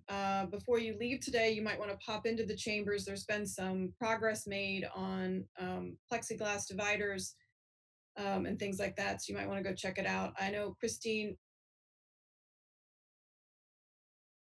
Romans with Central. So some of those central services tasks are moving forward, and the chambers is looking good. Ms. Fiedler, Ms. Hare, excuse me. Thank you, Madam Chair. Jessica Hare, District 7. Mr. Napolitano, maybe you said this and I just didn't hear it, but did you give a time frame for when this could start? It is contingent on delivery of equipment. The equipment has been ordered. My suspicion is that it will be here inside the month. I don't think it will be longer than a month. So my target would be for testing the end of September and the first half of October. That's all contingent on receiving. Okay, thank you very much. Do we have any other questions regarding for Mr. Napolitano? Seeing none, Mr. Napolitano, is there anything else you wanted to add before we dismiss you this morning? No, but I am grateful for the dismissal. Okay. Thank you. Adios. We will keep in touch. Great. Thank you. I believe we are prepared to move to our first piece of legislation. Is that the will of the council as well? Is everybody good? Fantastic. The first bill on our agenda this morning is bill number 6120. This is a county executive bill. Mr. Barron, are you with us?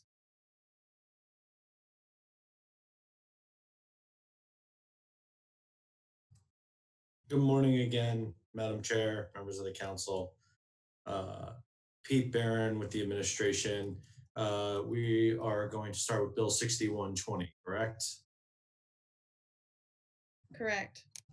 I'm going to ask Ms. Henry from DPW and Mr. Thompson from DPW, Ms. McQuaid from Finance, and Ms. Kenny from Law to join me at the virtual table. If you all will recall, Bill 6120 was discussed at the previous council meeting. There was a motion to hold. I don't want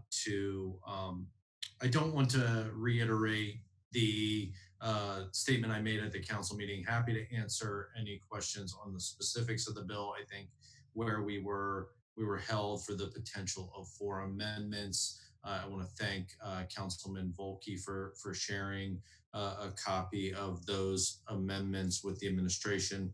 We are currently reviewing, but I can give you a preview if it's appropriate to discuss the amendments at this time.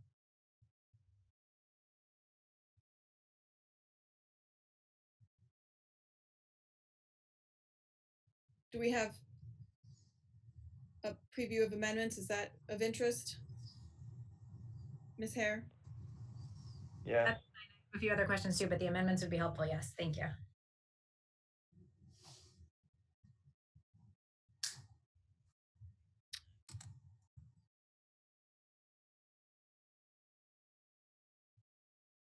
Mr. Barron, are these your amendments or They are not the administration's amendments. They are Councilman Volke's, as I understand it. So I was waiting to give him an opportunity to speak.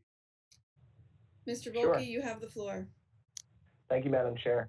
I'll go over these quickly. So the first is a technical amendment that was recommended to me by our wonderful council staff, who noted that maybe the title of this bill needs to be updated. So that's a pretty small one. The second amendment talks about taking out this concept of back billing for a non-customer omission or error. Basically, the intent would be that if the county messes up, you can't go back and now back bill a customer. The third amendment sets out that if there is a backflow preventer that is added to the system, and there is a service charge that's being charged, this would take this out, that $50 service charge. And then the last piece of this takes out the cap of 10 years on the military waiver that you're allowed to obtain. Not actually, I shouldn't say just the military. It's also on I believe it's a non-habitable property, so that if a property continues into perpetuity being uninhabitable, you can continue to seek the waiver. So that is a broad overview, and happy to hear from the administration with their thoughts on any of these. Thank you. Mr. Barron.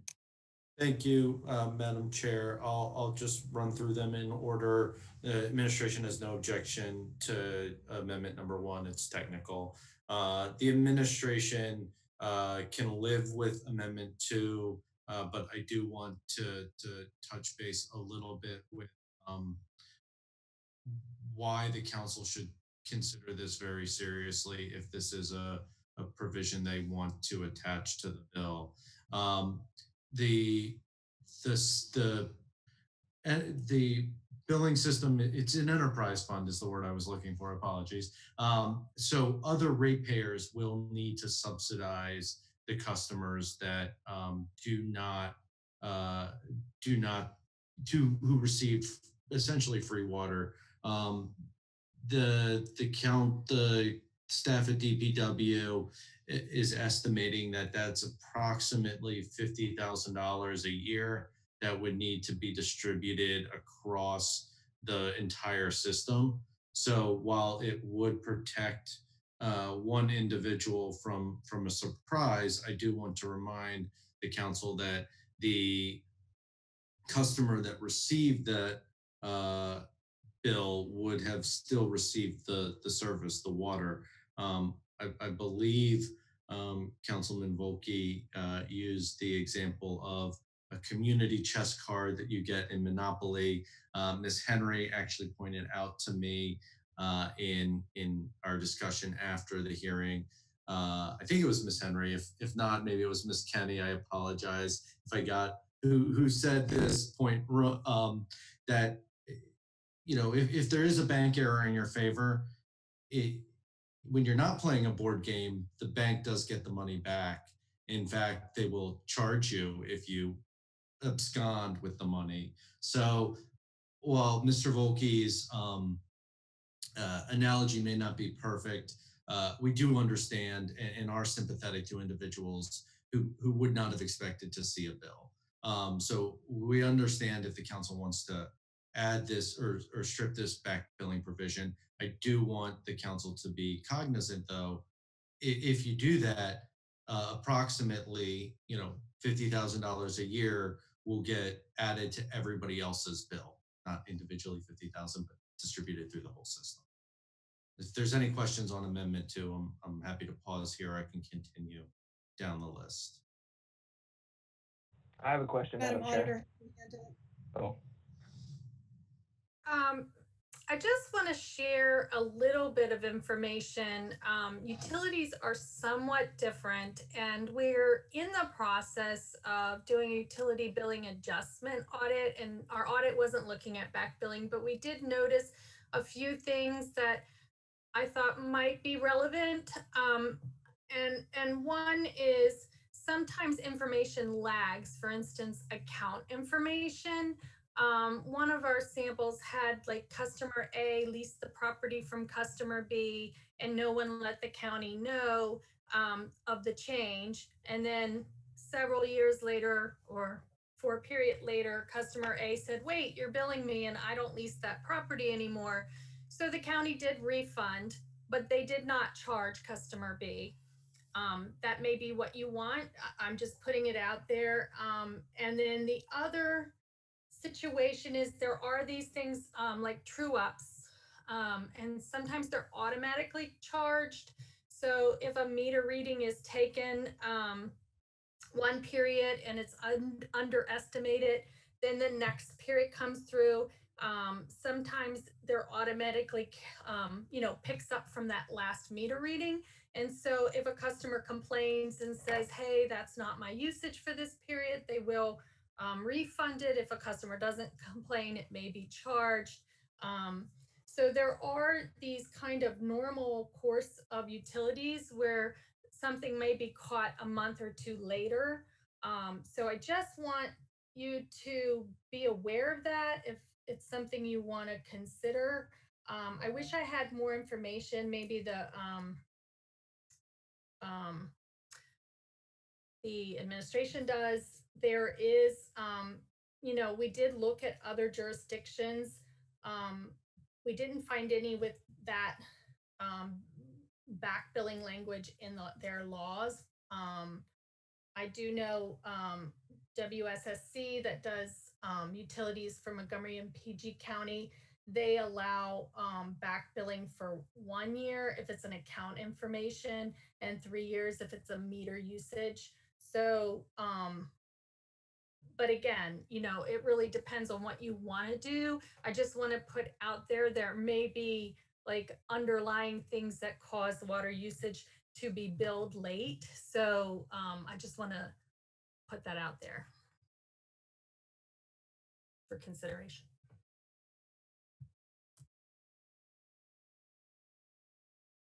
Ms. Hare.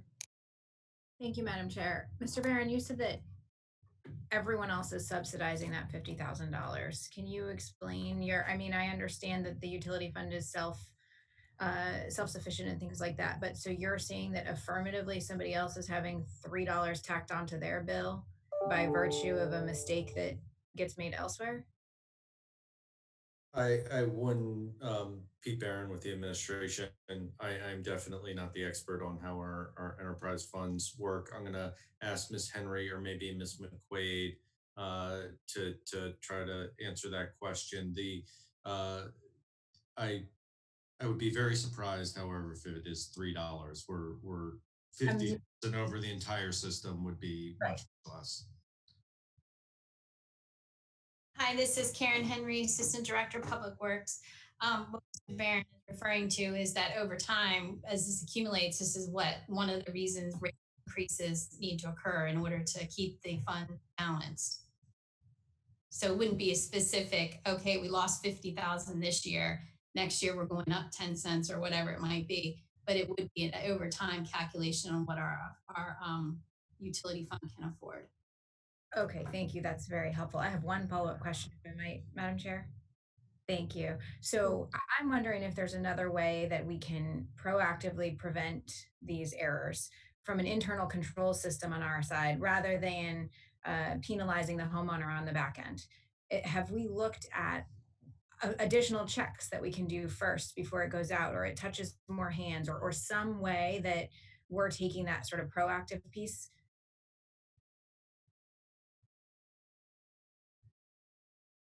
Hi, this is Karen Henry, Assistant Director of Public Works.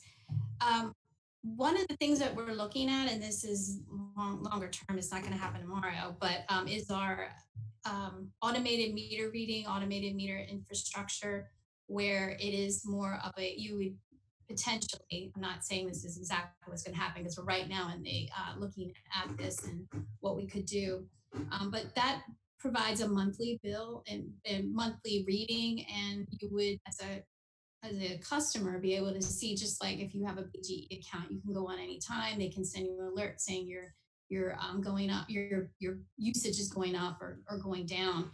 You would be able to subscribe to those kinds of alerts. So you, as the customer, would have a little bit more knowledge about what's going on with your water usage.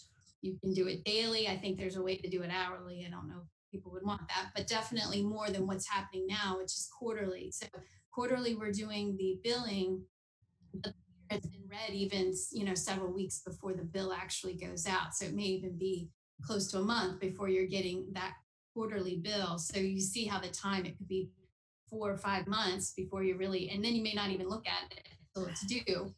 So, that is one way that it may improve on how the billing is done and people being more aware and then can be alerted on when there's an issue with their bill. How far out are we from implementing something like that? It's a capital project that we are in the, we had a preliminary study done. So now we're into the more detailed study part of things now. We have been buying meters. That's just the new technology that is capable of converting for this new system if we decide to implement it. Okay, thank you. We're sort of prepared in the infrastructure side of it, but the other part is the software and the actual system. Mr. Volkey. Thank you, Madam Chair. Ms. Henry, you're probably the most well-versed person to answer this question. I just want to be clear. Currently in the code, we do not have a provision that allows us to back bill customers. Is that right? No, we do have a provision in there. It has to be customer error, the way it's worded. That's how Okay. it's an awkwardly worded statement in the code. So, but it's been interpreted that it has to be customer error, which Okay. as I said the last time, it's a little difficult to prove that. Even in the example that the auditor gave where customer A just didn't tell us that someone else was leasing the property, even that is hard to go back and prove that occurred and how to, and to go back and bill the other customer. Okay. And so it's not the current practice of the county to do back billing. Pretty much That generally, is it correct. sounds like. I'm going to ask Karen Yeah. McQuaid to confirm that, but my understanding is no, we are not, Okay. not doing that on our because we really have a difficult time doing it as far as the customer being the cause of error. Yes, we don't. Karen McQuaid, sorry, Office of Finance. Okay, thank you. And so this amendment would keep us in line with current county practice as opposed to changing county practice. Is that right? Yes, I think that's correct. So you're asking to just strike what we were doing. So it would just remain with how it is worded. It still allows us to back bill the customer if we can prove, I guess, it's customer's cause of the issue. Yeah, Karen McQuaid, Thanks Office very of much. Finance. Yeah, for customer errors, we would go back and back bill if we can prove that it was a customer error. Okay, thank you. Are there any other questions or comments regarding Bill 61-20? Madam Chair, Yeah. Madam Chair, would you like me to run through very quickly the Pete Barron with the administration, the other two amendments? Okay. So if everybody recalls, Amendment 3 would remove one of the fees. We will not support this amendment. The department will need to redirect resources from planned and program work to restore service. So there is an indirect cost and lost productivity. So we would prefer not to remove that fee. We think it is reasonable. Ms. Hare. Thank you, Madam Chair. I'm sorry, my flag is not for this amendment, but for additional question after the amendments are done. So I'll just put it back up in a second. Mr. Volkey. Thank you, Madam Chair. Mr. Barron, either for you or the departments as appropriate, you can divvy this one out. But what degree of work do you anticipate? I mean, how many of these, how much redirection do you see the department doing? What do you anticipate is the expected revenue from this? And what do you think is the loss in productivity? So Pete Barron with the administration, I'll ask our friends at DPW or finance to answer that. However, I think what I would say is even if you're going out there once to do it all year, there is still a cost to do that once. So Ms. Henry, maybe you can give a more accurate assessment. Hi, this is Karen Henry, Assistant Director of Public Works. So yes, our cost of turning off, what happens right now, this is not part of the backflow preventer. This is how we turn off the water now for unpaid bill. Of course, it has to go through time of being unpaid before we take these steps. But the first thing we do is we send the Office of Finance sends a reminder, their bill is late, please pay your bill. There's an administrative cost to that. The next thing that's done is we have our meter readers go to the home, put a tag on their property that says, your meter is going to be turned off in a few days, please pay your bill. We're begging them to pay their bill because the last resort is to turn off the water. This is not something we enjoy doing or want to do. The third thing is if in fact they really haven't paid their bill by the date that they've been given, then we have to send a meter tech out there to turn off the water. the water remains turned off until the homeowner or the customer pays their bill. Once they bill, the meter tech goes back out to that property and turns the water back on. And hopefully we're done and that never happens again, although that's not the case.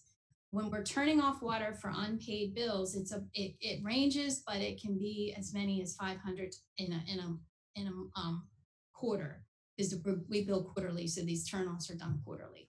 So anyway, that's about it. As far as the backflow preventer, so now what we're trying to do is if the homeowner does not have a properly functioning backflow preventer, or work with that homeowner. Again, last resort is to have to turn off the water. But if that homeowner insists on, they do not follow the rules and their backflow preventer is not functioning, we would have to do that same process. We would, of course, be notifying them by letter, notifying them with a door tag at their home, coming out to turn the water off, and then hopefully turning it back on once they have rectified the situation. So that cost, and this is just the DPW cost, and Karen McQuaid from the Office of Finance, there's administrative costs on their end as well, but we've calculated that cost to be $49.15. That's looking at the rate of the meter readers, the cost of the travel, the cost of the administrative staff that works on the tags and the letters and all that's associated with it. And so $49.15 plus the Office of Finance cost, which I don't know what that is, but it's probably at least $10 tacked on to that, if not more. Okay, thank you very much. Ms. Hare. Thank you, Madam Chair. Jessica Hare, District 7. Ms. Henry, I think this is probably a question for you. I'm trying to understand the purpose behind the addition of the penalties for violating the backflow preventers, not just from irrigation systems, but for beverage dispensing machines, ice machines, fire suppression systems, etc. Why weren't they in the code in the first place? Do we see a lot of this? What's the sort of triggering event, if there has been one, to add it in? I'm just trying to get a little bit of the history to understand why this is so important. I'm going to ask Ben Thompson to answer that question. He is our water administrator, so he works directly with the backflow prevention program and can go into more technical details. Awesome, thanks. Thank you. Ben Thompson, Utility Administrator for DPW Water Operations. The backflow prevention program has been in existence kind of as a voluntary basis for over a decade. Voluntary meaning that we as DPW are required by the EPA, US EPA to protect, as a water purveyor, protect the public water supply, which includes the backflow prevention type program. It's currently, I guess, originates in the plumbing code. So the plumbing code really drives us home that all new installations of irrigation systems, suppression systems, and whatnot have to have some kind of backflow prevention to prevent back siphonage or back pressure to keep any potential contaminants entering into our water system. And I know in the initial documents we sent out just in 2019, we currently have 7,400 testable devices. And I say testable versus non-testable, and that's a significant change, because in the plumbing code in 2015 for the irrigation systems, prior to 2015, they were installed with non-testable devices, meaning they were replaced per manufacturer recommendations or per failure in the 5 to 10 year kind of time frame. But in the plumbing code in 2015, all new suppression systems have to have testable devices, testable meaning yearly. So homeowners have to have these things tested yearly. And many times it's the education situation where, for instance, when I lived in Creekside Village, you go to your closing and they go through all the different parts of your house and your HVAC.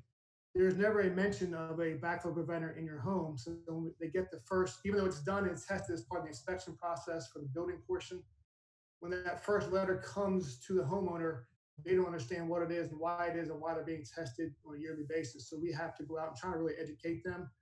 And a lot of times we get pushback because they feel like they've been duped, so to speak, by the county because they weren't aware of this situation. And many times it comes down to a question of, okay, Mr. Thompson, if I don't have my backflow preventer, what are you going to do to me? And currently the answer is, not a whole lot try to talk you into it, right? Because we don't have the ability to really kind of have the teeth to the bite of the program. We have 7,400 devices in 2019, about 4,800 or so, whatever the number was tested. So there's 2,000 some odd devices out there that we don't know if they're still installed or working properly. And this bill really closes off an area of potential vulnerability for our water system. And while we've been lucky and fortunate in our history not to have any issues with backflow prevention, getting issue failures causing illness, one can quickly do any Google search of backflow prevention failures and see communities all throughout the country that have had this situation occur to their citizens. So this really protects the water system, our customers, and your constituents. Okay, thank you. What would it take for all of those 2,000 some odd properties that are not testable to upgrade to a testable? And then I guess as a secondary question to that, are there older properties that may not have one at all? And what would it take for them to get one from a time and cost standpoint? Great question.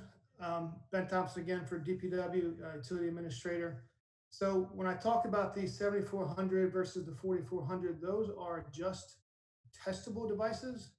There are probably thousands more of non-testable devices that are not necessarily on our radar because we haven't tracked them prior to the testable device coming about. So that's really between the homeowner and the plumber.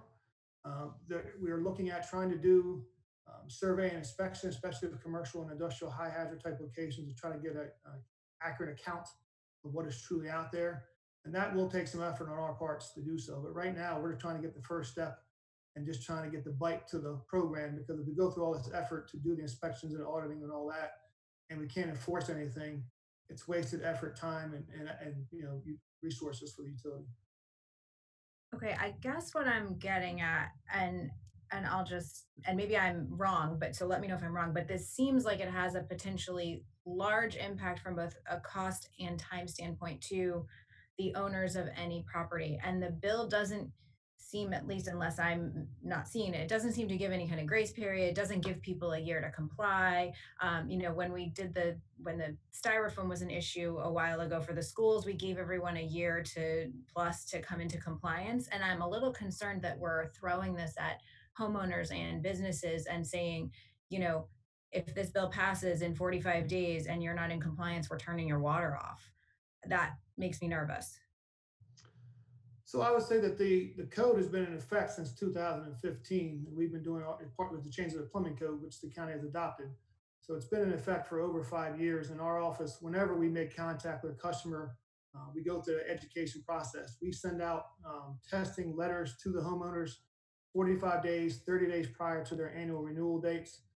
And if they fail to get them tested, or we fail to get the test results back, we follow up with an additional 30 days late notice. So there's a lot of communication on our efforts on that part. So I don't think it would necessarily come to a surprise. And currently with the COVID situation, we're not turning anybody off anyway. So there's still an additional grace period kind of related to that. So when you say it's required, it's been required in the code since 2015, obviously that's for any new build.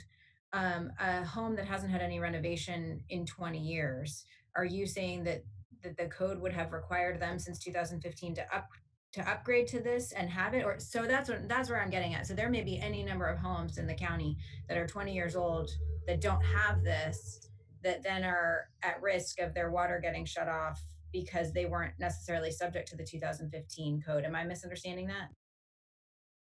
Yes and no. So I think the answer to that would be similar to what Mr. Bryant mentioned in the meeting last week, that depending on what the plumbing code was at the time of installation, that's kind of what they're grandfathered into, so to speak. So people that have non-testable devices on the fire suppression systems are not required to go back in and refurbish them with testable devices.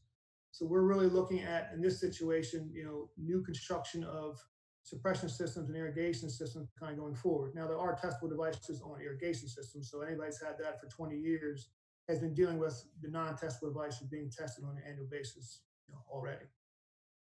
Maybe this is a question for Office of Law or Ms. Schuett. Ms. Schuett or Ms. Kenny, I don't see in here where this says that there's a grandfathering for homes that were built before the 2015 code was in place, or that anyone with an untestable device doesn't need to upgrade. This to me just says that essentially, if you don't have it, we can shut your water off. Am I misunderstanding? Sorry, Kelly Kenny, Office of Law. I think to clarify what Mr. Thompson was saying, that the backflow preventer would have had to have been required under the building code when the construction occurred in order for it to be required right now. So I don't see that there's any requirement that somebody who has, something in their home that was constructed back 20 years ago when a backflow preventer was not required, if it wasn't, would have to go back in and retrofit it. This is only for those types of construction where it was required at the time of construction, and then that backflow preventer has to continue to be operating correctly. Okay, so let me make sure I understand this, because 13, this may end all my questions right here. So 13.5.108 in this proposed bill says a property connected to public water that does not have a properly functioning backflow preventer as required by Article 15 of this code, the department may turn off the water service. So you're saying that because it references back to Article 15 of the code, Article 15 of the code would only make this provision applicable to any home that was already required to have a backflow preventer by the International Building Code. Right, Article 15 only applies to new construction, so it would have had to have been required at that time. And I see Karen nodding, so I'm assuming that DPW is agreeing with what I'm saying as well. Okay, that's still helpful. Mr. Barron, from the admin's perspective, would you consider any grace period in here or giving people time to come into compliance before this takes effect? I wouldn't shut down that conversation unilaterally right now. I'd want to huddle with the DPW experts, our finance folks, and talk to you or whichever council members thinking about that on what type of grace period and if that would be workable. I don't. I think we clarified some of your questions. I'm not sure if it's truly necessary, but this is not intended to be a punitive bill at all. So we're trying to make it workable for folks at DPW and our customers. Okay, thank you. That's all I have. Any other questions or comments regarding Bill 61-20? Mr. Volkey. Amendment 4, Madam Chair. Okay, go ahead and present Amendment 4. Well, I already presented it, but I think Mr. Barron was going to weigh in. Thank you. Mr. Barron. Sorry, I'm screen share made me lose my notes. Hold on one second. I can tell you the administration will not be supporting this amendment. So leaving properties vacant and uninhabitable, the longer they are vacant or uninhabited, increases the possibility for unintended water usage. This isn't consistent with resource conservation practices and could subject the owner to a high and unaffordable usage charges, which could place properties at risk. And in the system itself, as mentioned before, is an enterprise fund. So 10 years is a long time for a property to be uninhabited and not using water. This bill wouldn't prevent a property owner, say, from coming back 15 years or 11 years or 25 years later and reconnecting to the county system. It would simply prevent the benefit from being extended indefinitely. And you, Councilman Volkey, knows there's provisions in law that encourage the use of property, letting a property lay fallow. It's the reason we have actually adverse possession as a concept in law. So I think the 10 years is a reasonable period. So for that reason, the administration will oppose proposed amendment number 4.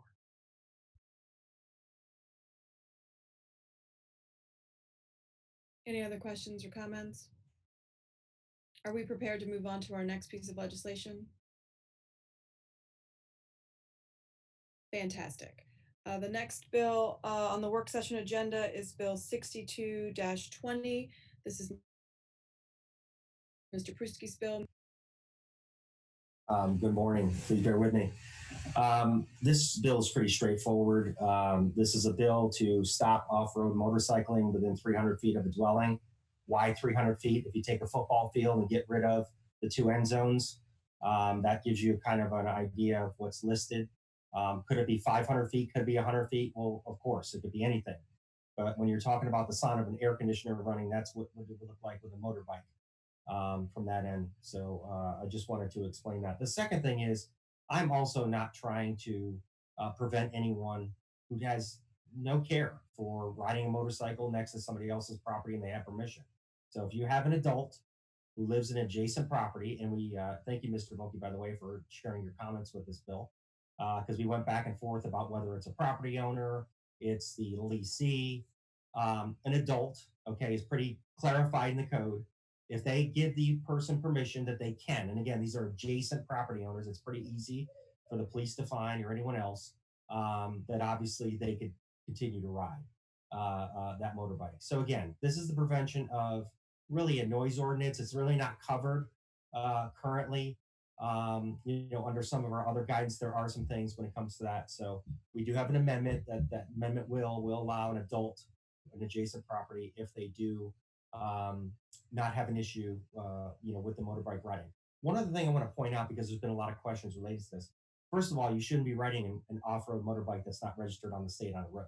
That's illegal.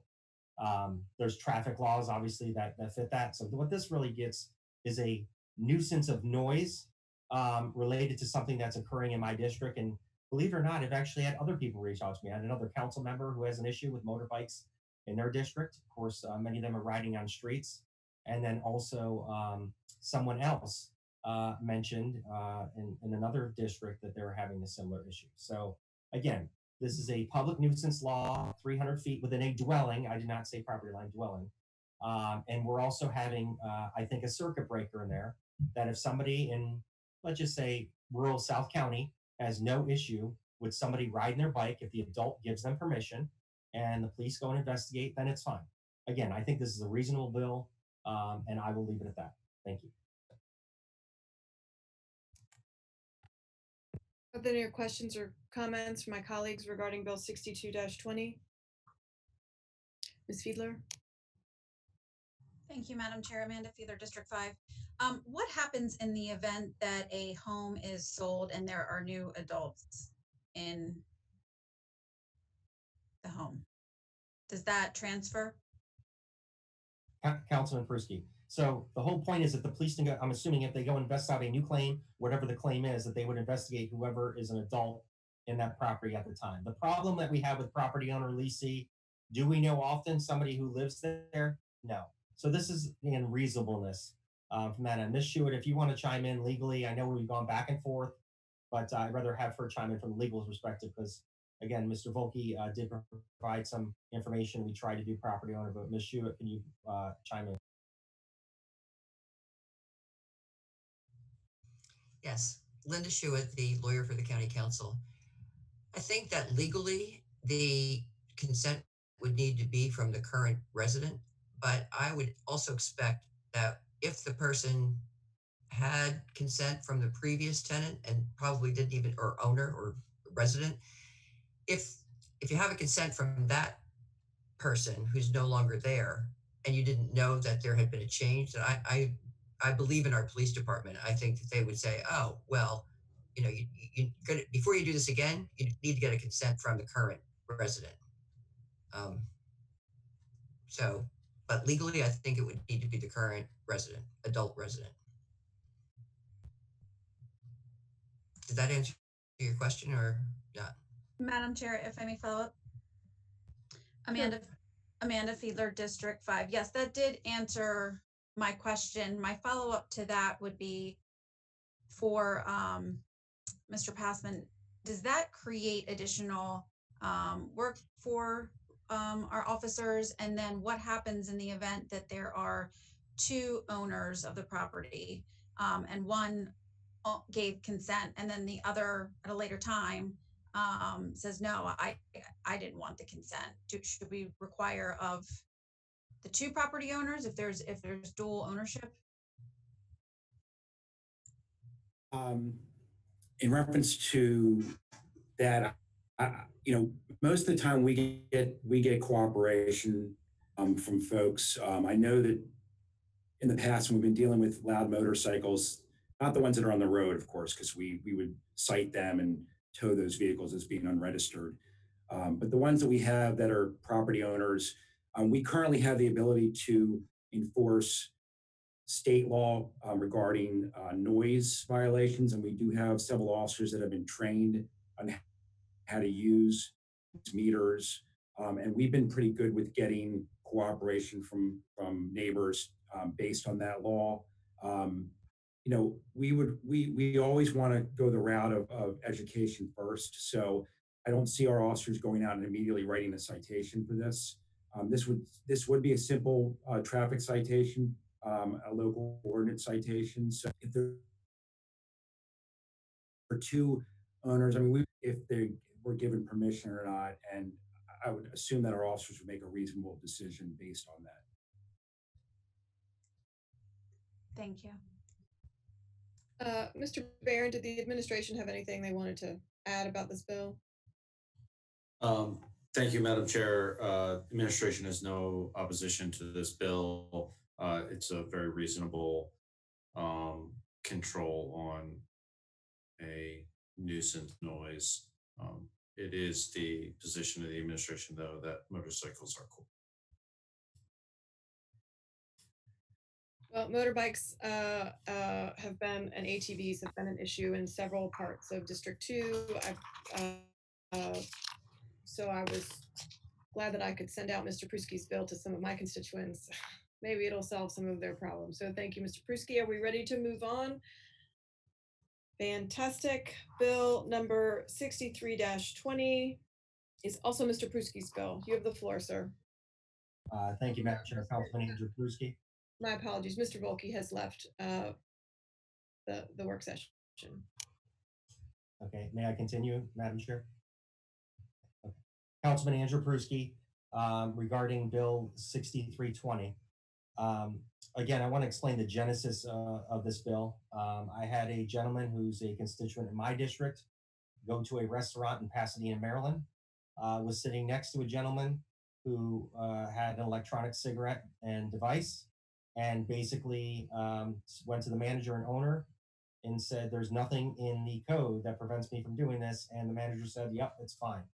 So we did a little digging just to check. And if you look at the Clean Air Act, many other things, of course, state law, cigarettes, tobacco, cigars, and other things are covered, but electronic vaping is not. So essentially, this is a cleanup. I think it's a policy issue, whether you believe that electronic, smoking devices should be allowed or not allowed in restaurants. Obviously, I'm submitting this bill for you to join me to not have that. And particularly, again, it's in restaurants only for that prohibition. And then I do want to state there was some back and forth amongst the agencies about who is responsible. And we have clarified that. There will be an amendment that will be coming. This amendment did go back and forth, whether it was the police or the health department. And it's my understanding that we have solved that. And that amendment will follow through. The health department, will be the agency that will kind of monitor, manage, and obviously handle that as they would with cigars, tobacco, or anything else. So again, this is a policy issue. We'll have that amendment, and I hope I can get your support for this public health initiative. Thank you so much for your time. Are there any questions for the panel? Does the administration have?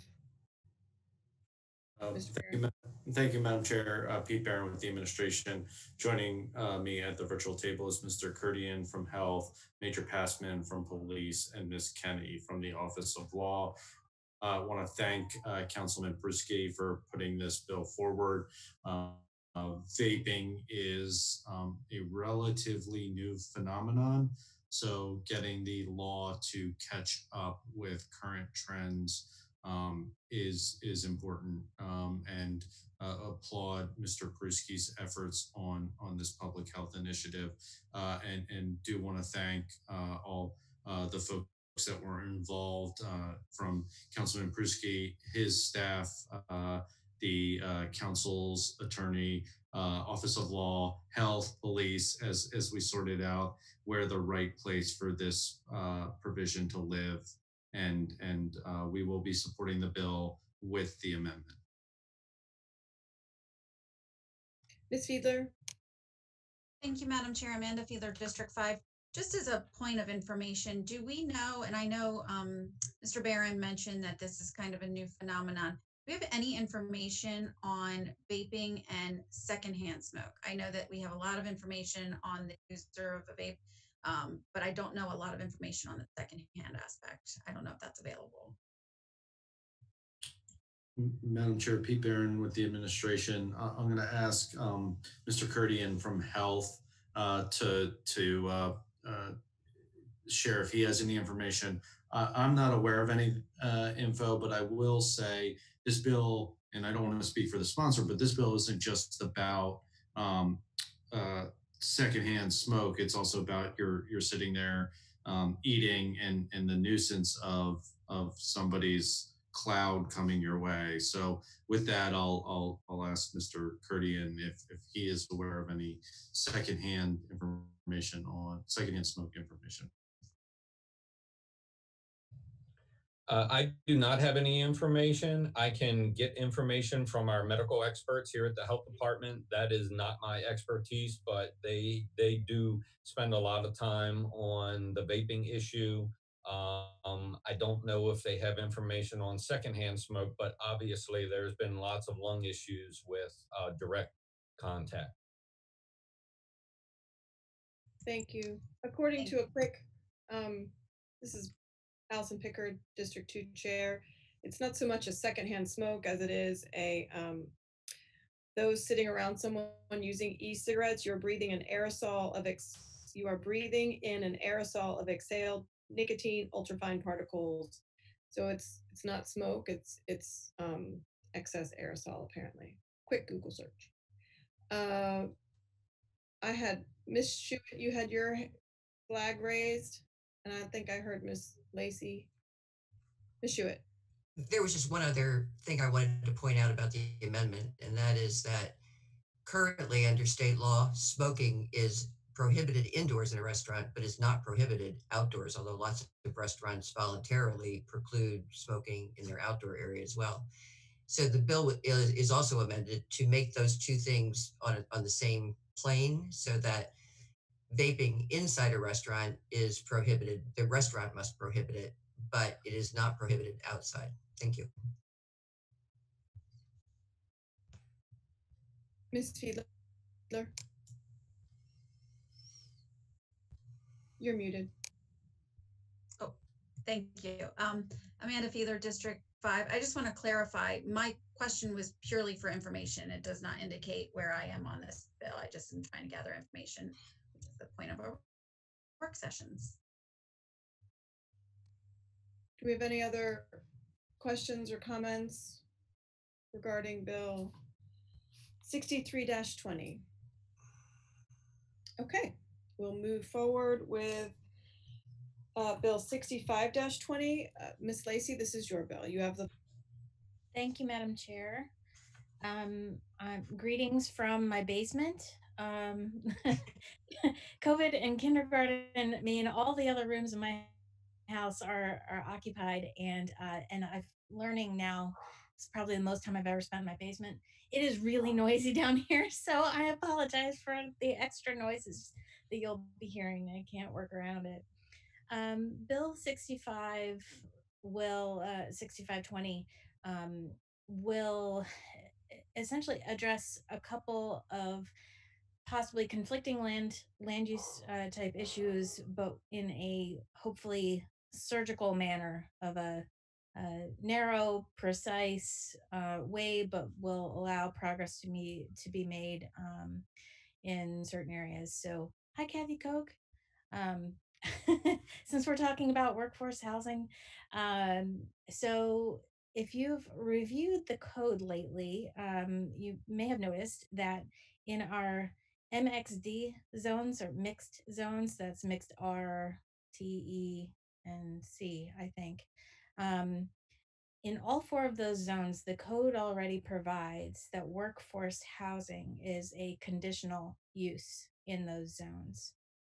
And it was brought to my attention that in MXD districts, and that just as a general trend, that office space has really fallen off as far as the construction of office space. The demand has dropped, and there's a certain line of thinking that it may be a very long time before we see increases in office space construction, given how we're all working from home, although I could really use an office right now. So until we figure all that out, I guess. And the thing is, people still need a place to live, and we have workforce housing as a policy priority in this administration, but it's something I also agree with. I've said before, and I'll say again, I believe housing is a human right.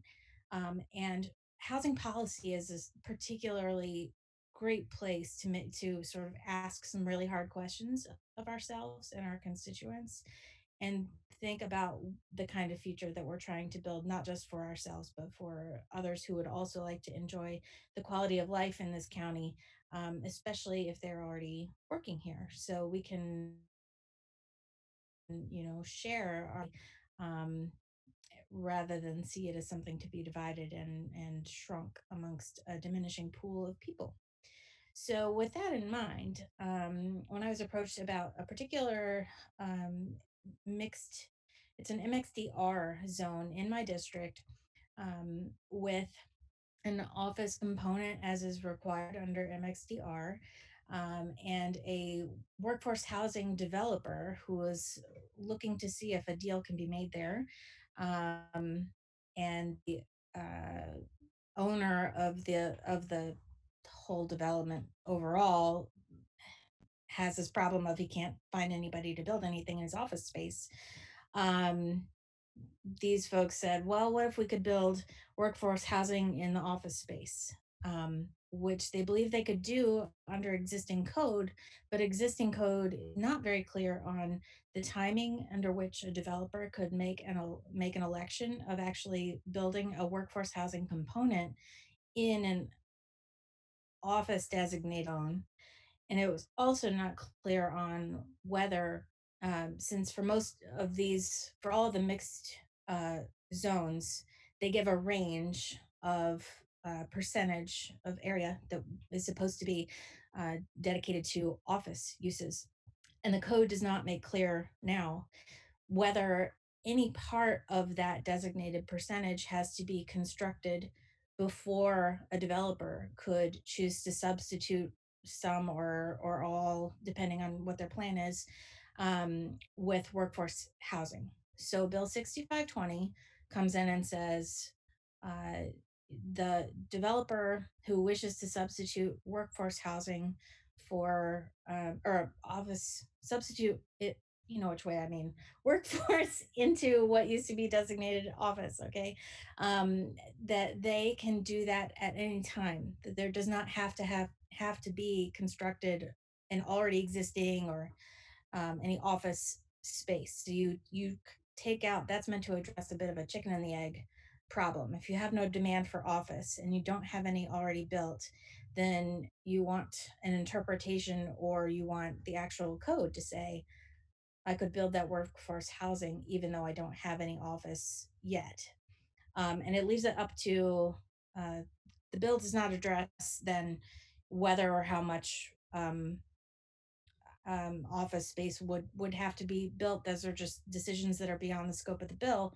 The bill is about giving some flexibility to put workforce housing in, given the timing and other market forces that are at play that are just not encapsulated within our bills, or our legislative process. The other thing the bill does is it exempts workforce housing from the maximum building heights and other certain building criteria that would apply in the MXD zones. And essentially, so since we've already got a provision of the code in Title 18, Chapter 8, 162, I think it is, or maybe it's 3, 162, that sets out the requirements for workforce housing. So we're saying those requirements plug and play into this spot in office, and that's the bill in a nutshell. Would the administration like to weigh in on Bill 6520? Thank you, Madam Chair. Pete Barron with the administration. Joining me at the virtual table is our OPZ Director, Mr. Kai Ziegler, from OPZ, Ms. Lori Rhodes, from our ACDS, Ms. Kathy Koch, and from Office of Law, Ms. Blair Klausmeyer. The administration appreciates Councilwoman Hare's, Councilwoman Lacey's. Councilwoman Hare, your flag's up, so that's apologies. Councilwoman Lacey's communication with the administration as she developed this legislation. I want to echo a few things Ms. Lacey said, particularly around the need for workforce housing in this county. And I want to add something. It's not just about or providing opportunity for folks who may need workforce housing. There's also a very selfish economic reason we should do it. There's a 2006 Chamber of Commerce report that states that this county does not provide enough workforce housing. Workforce housing is a critical component for a successful and thriving economy, and it has been the policy of this administration to look for ways to provide opportunity for workforce housing to be built and to be built in a quality and in a proper way. With that, the administration has no objection to this bill. We do have a few questions just on some of the finer details. However, the general concept, because Councilwoman Lacey is very correct, the market has changed. Our numbers in mixed use zones don't line up to current market demand, and this provides an important opportunity for these zones to continue to be thriving and exciting places to live and work and shop and play. So with that, happy to answer any questions. Ms. Hare. Thank you, Madam Chair. And I think my question is going to be for Ms. Rhodes. I know that there was a lot of discussion about workforce housing when the first bill came in originally. And since this one has come in, I've received a number of questions, particularly for those folks in the Route 3 corridor, given the concern about the road infrastructure there and the school overcrowding and the exemptions essentially that workforce housing get for those two adequate public facilities laws. So my question for Ms. Rhodes is, do we know how many parcels of mixed use development would be affected by this bill, specifically along that Route 3 corridor? And if we don't know, can we find out? Good morning, Lori Rhodes, Office of Planning and Zoning. I did reach out to our GIS department, who did provide a breakdown of the MXDR parcels. I would be happy to send that information to you. I know actively we have 3 developments that potentially could be impacted by this bill, one being on the Route 3 corridor, but the totality of the parcels exceed 3, but right now we only have 3 developments that actively could be impacted, and I will provide you with that information. Thank you so much. I appreciate it. Ms. Fiedler. Thank you, Madam Chair. Amanda Fiedler, District 5. This question is also for Ms. Rhodes. So in the 2040 plan, I noticed that we are taking all of our mixed zones and condensing them into one. So in the future, would this bill apply to what was previously a mixed commercial use, or is it strictly for what is deemed mixed R currently? That makes sense. Again, Lori Rhodes, Office of Planning and Zoning. Steve Kai Ziegler. Go ahead. You wanted to answer that question. You're muted.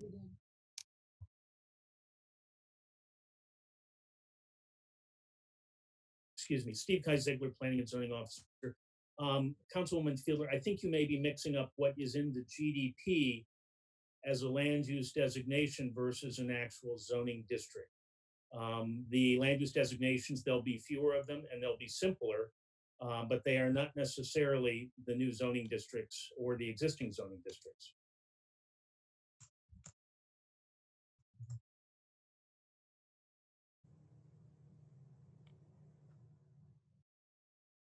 Ms. Fiedler, you're muted. Oh, thank you. Sorry, I'm having issues with my mouse. If I may ask a follow-up question, then would it be possible, same question that Councilwoman Hare had, to get the parcel or the areas along Route 2 that this would impact? And I have just 2 more questions, if I may. Proceed. Thank you, Madam Chair. Amanda. Steve Kai Ziegler. Oh. Mr. Kai Ziegler, go ahead. Apologies. Steve Kai Ziegler, Planning and Zoning Officer. Yes, we can certainly get you that information for Route 2. Mm-hmm. Thank you. Just 2 more questions. Amanda Fiedler, District 5. If a developer submits a plan changing from office to workforce housing, will a public meeting be required on those changes?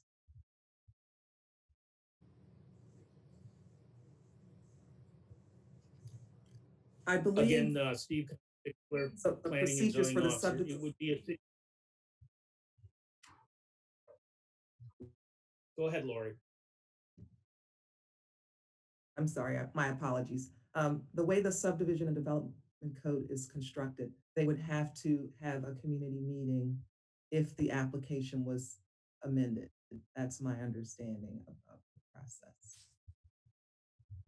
Mr. Kai Ziegler, did you want to add anything? No, that's exactly what I was going to say. Thank you. Madam Chair. Ms. Lacey. Thank you, Madam Chair. Sarah Lacey, District 1. As I worked with Ms. Schuett to develop the bill, of course, and one of the things that I think we looked at was, is there any need for any special procedure or procedural change outside of the substance that the bill is changing? So any need for an additional notice requirement, and we think not, because that will be covered by other parts of the code. Similarly, as it was raised earlier, a concern about adequate public facilities for schools and for roads, there's no general exception that applies for workforce housing, as far as I know, or I've completely, gotten oblivious or forgotten anything that we've done earlier. The only exceptions that we've done, such as in Bill 1220, that was for schools. It was another, it's very narrow, not something that would necessarily cover all the possibilities for workforce housing that could be constructed otherwise under the code. So it's not correct to look at this bill as essentially permitting workforce housing to be, plugged in just anywhere. There are still plenty of requirements, both in the workforce housing section and in our adequate public facilities. Ms. Fiedler. Thank you, Madam Chair. Just one more. The sponsor noted that they would live and work in Annie. Is there a condition that resident force housing would have working in Anne Arundel County? That question, out of respect for the people who live and work for.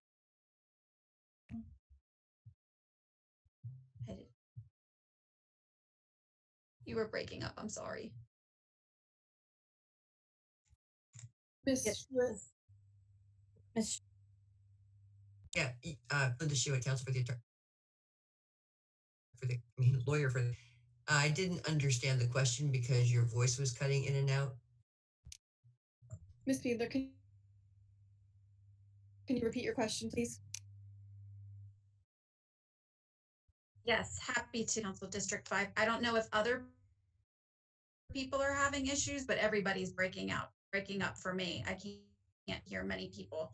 I just asking, it was mentioned that workforce housing, that they live and work in Anne Arundel County. So my question is, one of the conditions in Arundel County. I asked that we discuss this offline so I can hear your. Well, that folks living in workforce housing work in Anne Arundel County. I don't believe we have rules, provisions like that in our. I would ask Ms. Schuett if that's. Yeah, there is no such requirement in the I'd like to read the code again, absolutely be certain, but I am 99.9% certain that the person work in the. Madam Chair, I believe Ms. Koch would also know this answer for sure. Ms. Koch. The original bill, workforce housing bill, does not require that people have to work. It's income related type of tenure, whether it's homeownership or rental. It does not require.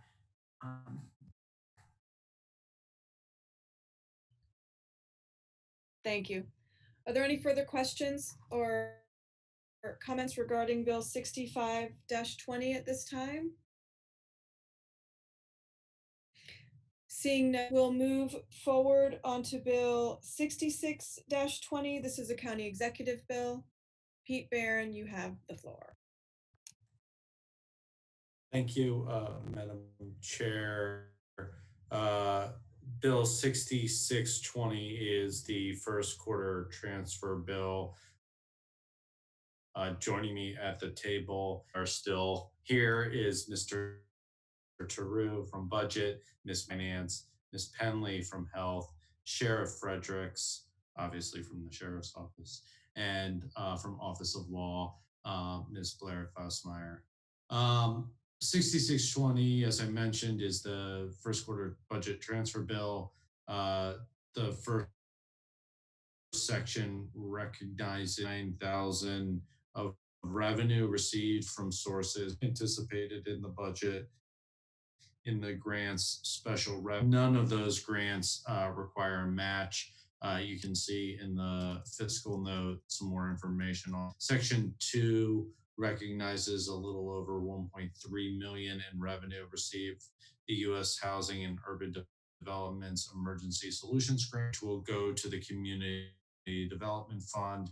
This are a county match. The source from the capital budget, the third section, excuse me, corrects the funding source from the capital budget for the applicable projects, Pasadena road improvements, Route 2 road improvements, and the 214 in Lock Haven capital projects. We're happy to answer any specific questions. Mr. Volkey. Thank you, Madam Chair. Nathan Volkey, District 3. Mr. Barron, I understand because we've seen a lot of these with the new monies that are realized and needing to appropriate those. I'm going to focus on Section 3 and the capital budget changes. What's the reason for the change in funding sources there for the capital projects? Thank you, Councilman Pete Barron. With the administration, I'm going to ask Mr. Tarrou to give us the ins and outs of the budget, of the capital budget provisions. Stephen Tarrou from the budget office. We actually have Naomi Kerrigan in the waiting room, who's a CIP analyst, but I'll kind of defer to her. But just kind of as a reference point, actually she's here, so I'm going to let her take that question. Naomi Kerrigan, Office of Budget. To particular ordinance transfers funding to basically rectify an administrative error associated with Pasadena road improvements. In the FY21 approved budget, we had deappropriated $893,000. That project was not able to have that funding deappropriated. So what this transfer does is it rectifies that issue. It puts $893,000 back in bonds so that there is a net zero impact for the Pasadena road improvements and makes that adjustment under impact fees. So basically what it is it's a net zero effect for all three projects. No one's going to get more money appropriated to them. No one's going to have money taken away. With regard to funding sources, there's no change in the budget. It's just a shifting. With respect to why this occurred, there's particular criteria with regards to bonds that I would actually defer to the Office of Finance to give specifics on. But there was a limitation with regards to our ability to deappropriate that funding. And so this rectifies that.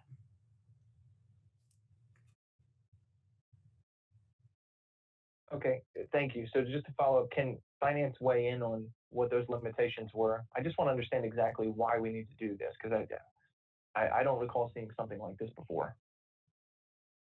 Karen McQuaid, Office of Finance. An analysis has to be done for the bonds and when the bonds are allocated based on the bond issues and what projects they're allocated to. And I believe that when the accountant went back and looked at the funding sources, they had to go, there were some issues with the way the funding was changed in the budget. It has to do with tax purposes and the way we have to track the bonds because the bonds are tax exempt. Okay. I guess my confusion stems from this. It sounds like what Ms. Kerrigan is saying is that in the budget, when we struck it in June, we deappropriated $893,000 from the Pasadena Road project, believing that project was finished and therefore we could pull that money out. Is that right? Okay. Kerrigan, Office of Budget, the project's not finished, but that we could deappropriate those bonds. Okay, thank you. And we've deappropriated that, but then we've realized we need that money now to be put back in. Is that right? Naomi Kerrigan, Office of Budget. It's my understanding that this project is not eligible to have those bonds deappropriated because of constraints associated with bond funding. So it's a technical correction. So it's not actually going to change the amount of money in the project, like what you were saying with the net zero. It's simply changing the source because they were ineligible for that particular type of funding, specifically impact fees from District 3. You can't do that. And so you're moving those over to general bonds, but then you're turning around and you're using the impact fees from District 3 that were allocated previously for another project where they are eligible. Is that right? Naomi Kerrigan, Office of Budget. That's correct. Okay, perfect. Thank you. Ms. Hare. Thank you, Madam Chair. I guess I have a series of similar questions on the 214 Lock Haven Road Capital Project.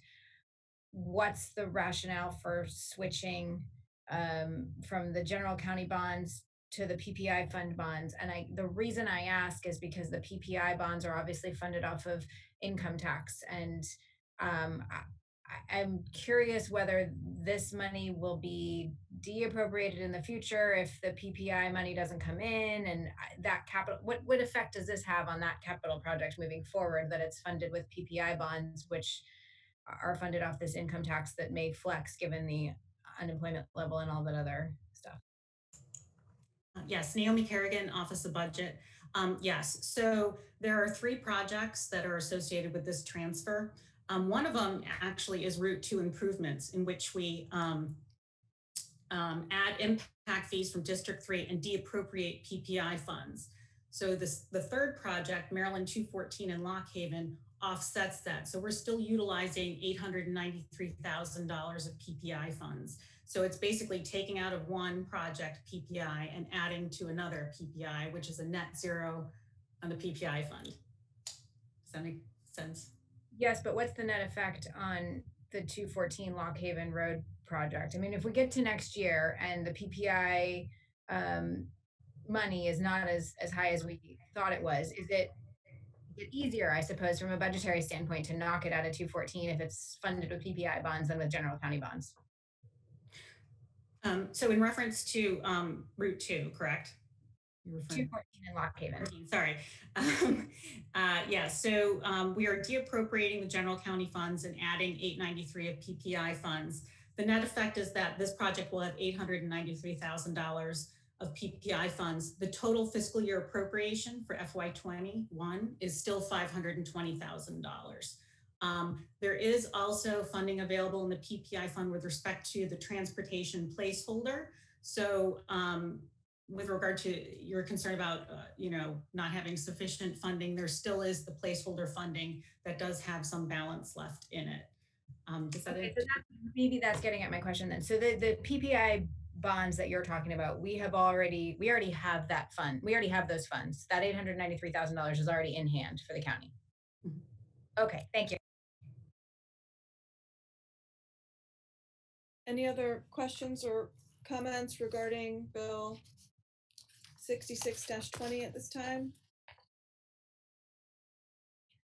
Okay, thank you everyone for hanging out. We're going to move on to Bill 67-20.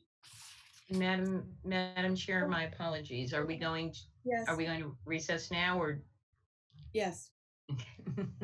We need to take, every 90 minutes, we need to take a recess to support the efforts of our transcriptionists. So we're going to recess for 10 minutes and we will be back in work session at 12:15. I'll give you 12 minutes. 12:15, everyone.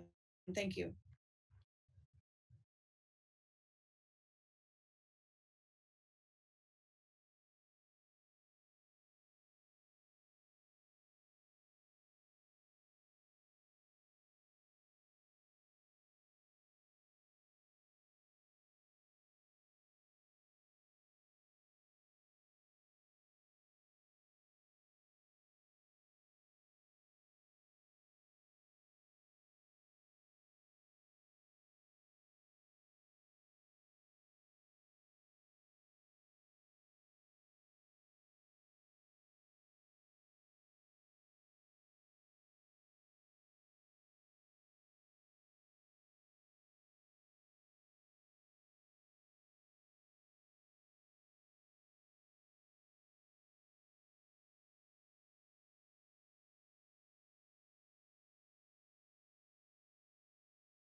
Welcome back, everybody. Madam Secretary, can you please do a quick return from recess roll call? Yes, Madam Chair. Ms. Fiedler? Present. Ms. Rodvian is absent. Ms. Hare? Present. Ms. Lacey? Here. Mr. Volkey? Present. Mr. Pruski? Here. Ms. Pickard? Here. Okay, Madam Chair, if I could take a moment, I would like to remind council and administration to again, please state your name every time before you speak. The other thing is, please try to remember to turn your audio off when you are done speaking. Mute and unmute yourselves, okay? Thank you. Thank you, Madam Secretary. We're going to proceed with Bill 6720. This is a county executive bill, and I am also a co-sponsor. I will just mention briefly that this bill has been another long work group has been involved in this bill, and it did bubble up from constituent issues in District 2 as well as many other districts around the county. I'm going to let the administration take it away, though, because it's a good one. Thank you, Madam Chair. We agree. Pete Barron with the administration. I believe we are at the halfway point for today, so congratulations on that. Joining me at the virtual table is Matt Johnston from DPW, Mr. Eric Michelson from INP. I believe Mr. Africa had to go, but if he's here, he'll be here. Ms. Kirsch. Oh, there you are. I see you there. Sorry, sir. And Ms. Eva Kirchner and Mr. Raghu Badami from INP are available, as well as Ms. Kenny from Office of Law. So as Madam Chair said, this bill is the result of a lot of work by the Stormwater Work Group. Good policy often takes a long time, and I believe we are going on at least 10 months working on this issue, bringing together stakeholders, going through drafts, pulling together experts. So as Madam Chair mentioned, it's a good one. Stormwater management is a critical issue facing many of our communities. I believe the quote from Madam Chair once was "water, water everywhere." The 6720 will not fix every issue. No bill does. However, it is a critical change to the code that will help make sure future stormwater systems work. Inspection and permits really facilitated this work group. That whole team that's on the screen, as well as many other folks who aren't, deserve a lot of credit and thank you. Folks from the community, from HOAs, from the development community who participated and provided thoughts and comments, as well as Office of Law, all participated to get this proposal to where it is. The bill revises our code to extend the length of time a sediment and erosion control plan approval from 2 years to 3 years, which is as it is in state law. It adds a 2-year warranty for certain stormwater management facilities owned or maintained by HOAs after completion. The 2-year warranty is one of the work group's recommendations. It requires developers and applicants to post a warranty and security to correct any deficiencies that occur within the warranty period. I'm going to turn it over to Mr. Johnston to give us a quick technical rundown of the bill, and then we're happy to answer any questions that you may. Yeah, thank you, Mr. Barron. Madam Chair, for the record, Matthew Johnston, Environmental Policy Director for County Executive Stuart Pittman. It was a great effort, and I can't thank Madam Chair and all the people who were involved enough. 10 months is what we dug into it, but this is 2+ years in the making.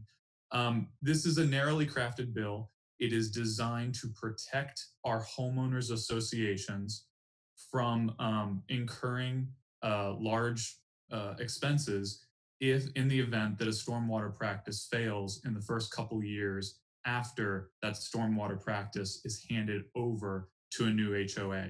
Oftentimes these new HOAs, they need a lot of education on how to maintain these stormwater practices, and the storms that we're seeing aren't waiting for that kind of education to occur. So this is a great protection for them. It also, and this goes to for Councilman Volke and others who really like definitions, we spent a lot of time narrowly defining a couple of things in this bill. One is, what exactly does it cover? And it covers best management practices, which are defined by state code. It's a structural device or a non-structural device designed to temporarily store or treat stormwater runoff in order to mitigate flooding, reduce pollution, and provide other amenities. So you can think of this as this covers your large stormwater ponds, and it covers your small rain gardens. It does not cover every pipe on the project. That's key here. We aren't covering every single pipe that's laid out on a project. The other thing that it does is it allows inspections and permits to go out and inspect these projects. And if they find that there's a deficiency or that the project has failed in any way, then they can take action and require the builder to repair that project. It also allows IMP to extend the warranty if they find that there is a deficiency, but it caps that extension at 4 years. So worst case scenario, a developer is held holding the security in abeyance for 4 total years, no more than that. It becomes effective on January 1st and applies only to those stormwater practices that will be handed off to an HOA, not to county projects that we would still have to maintain anyway if they failed. And it will only apply to new grading permits or major revisions. So we're not changing the ball game in the middle for projects that are already that already have their grading permit approved. The other key definition is it defines that the type of inspection will be a maintenance inspection. Again, we don't want any surprises here for the HOA or the builder or anyone involved. Maintenance inspection is defined in our stormwater manual, and you should see that in your legislative summary. This is the standard inspection that we do on all stormwater practices per MDE and EPA guidance. So with that, I'd be happy to take any questions, and also Raghu Badami and Greg Africa are here from Inspections and Permits to take questions as well. Do you have any questions? Ms. Fiedler?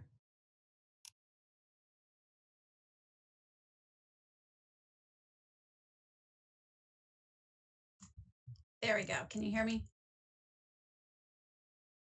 Okay, my first question is, what is the benefit to extending the expiration of the permit by 1 year? That's in the top of the bill.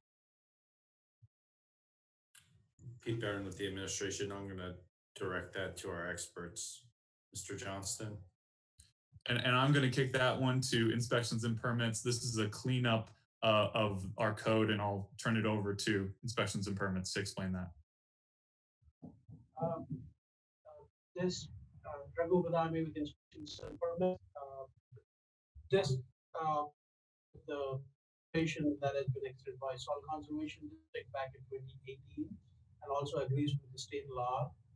Right now, Inspections and Permits is getting expired grading permits for a year because our current expiration date is 2 years, and Soil Conservation approves erosion sediment control plans for 3 years. So folks have to come back and apply, submit an expired grading permit for extension. So this would make it helpful to staff and also not spend that administrative time on extensions. Okay. I have 2 more questions, I think, Madam Chair. Go ahead. Thank you, Madam Chair. Amanda Fiedler, District 5. I know that I've taken tours of some stormwater management facilities after the HOA has taken over, and I know some of them have privately owned stormwater conveyance systems. How do those come into play? And I noticed that they are not in this bill. Is there a particular reason? Yeah, that was a long discuss. Sorry, for the record, Matthew Johnston, County Executive's Office. Thank you, Councilwoman. There was a long discussion in the work group about that very issue. There are various pipes and other things that are covered under other agreements, public works agreements, and other types of agreements. We were primarily focused on crafting narrow legislation that took a look at the stormwater features, not every pipe on the project. So anything that fits under the COMAR definition of a stormwater feature, which could include some conveyance systems, but not every pipe, would be covered by this. Okay, thank you. Madam Chair, just one more question. Amanda Fiedler, District 5. So when exactly is the pass off from the developer to the HOA? And up until that point, does any member of the community or HOA doing any of the maintenance on the community property up until that point? So I think I'll hand that over to inspections and permits to answer. But before they do, I'll just say that this stormwater work group is not being sunsetted. Handoff between the builder and the HOA is a key task item for us to still work through to get more documents and more education into the hands of the HOA and make this a simple transition. But I'll hand it over to inspections and permits. Inspections and permits, folks, we're having a little difficulty hearing you, so please speak up as loudly as possible. And I'd like to remind you to please state your name before you speak. Raghuwami with inspections and permits. So two things there.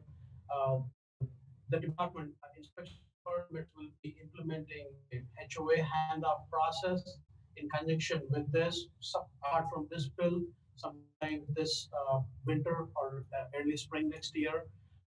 So the bill as it is, the warranty start after approval of the as-built.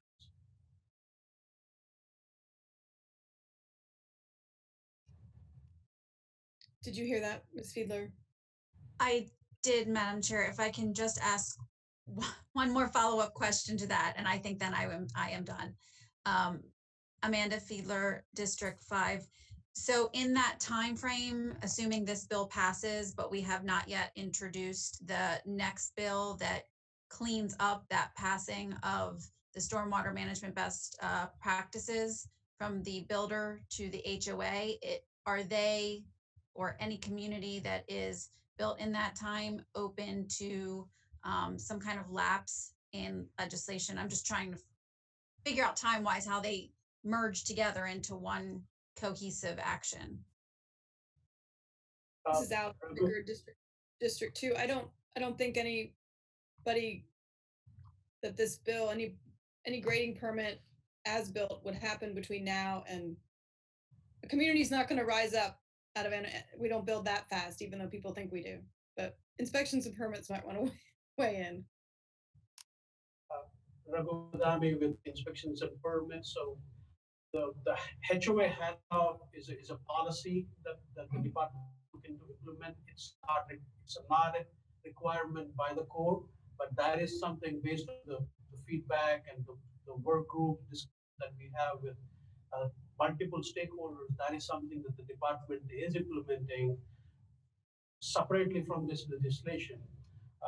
The one other clarification that I would provide is, even though this warranty would be required for any new grading permits, the actual implementation of warranty, because of the approval process and the construction, might take years or some years for the actual warranty to be taken.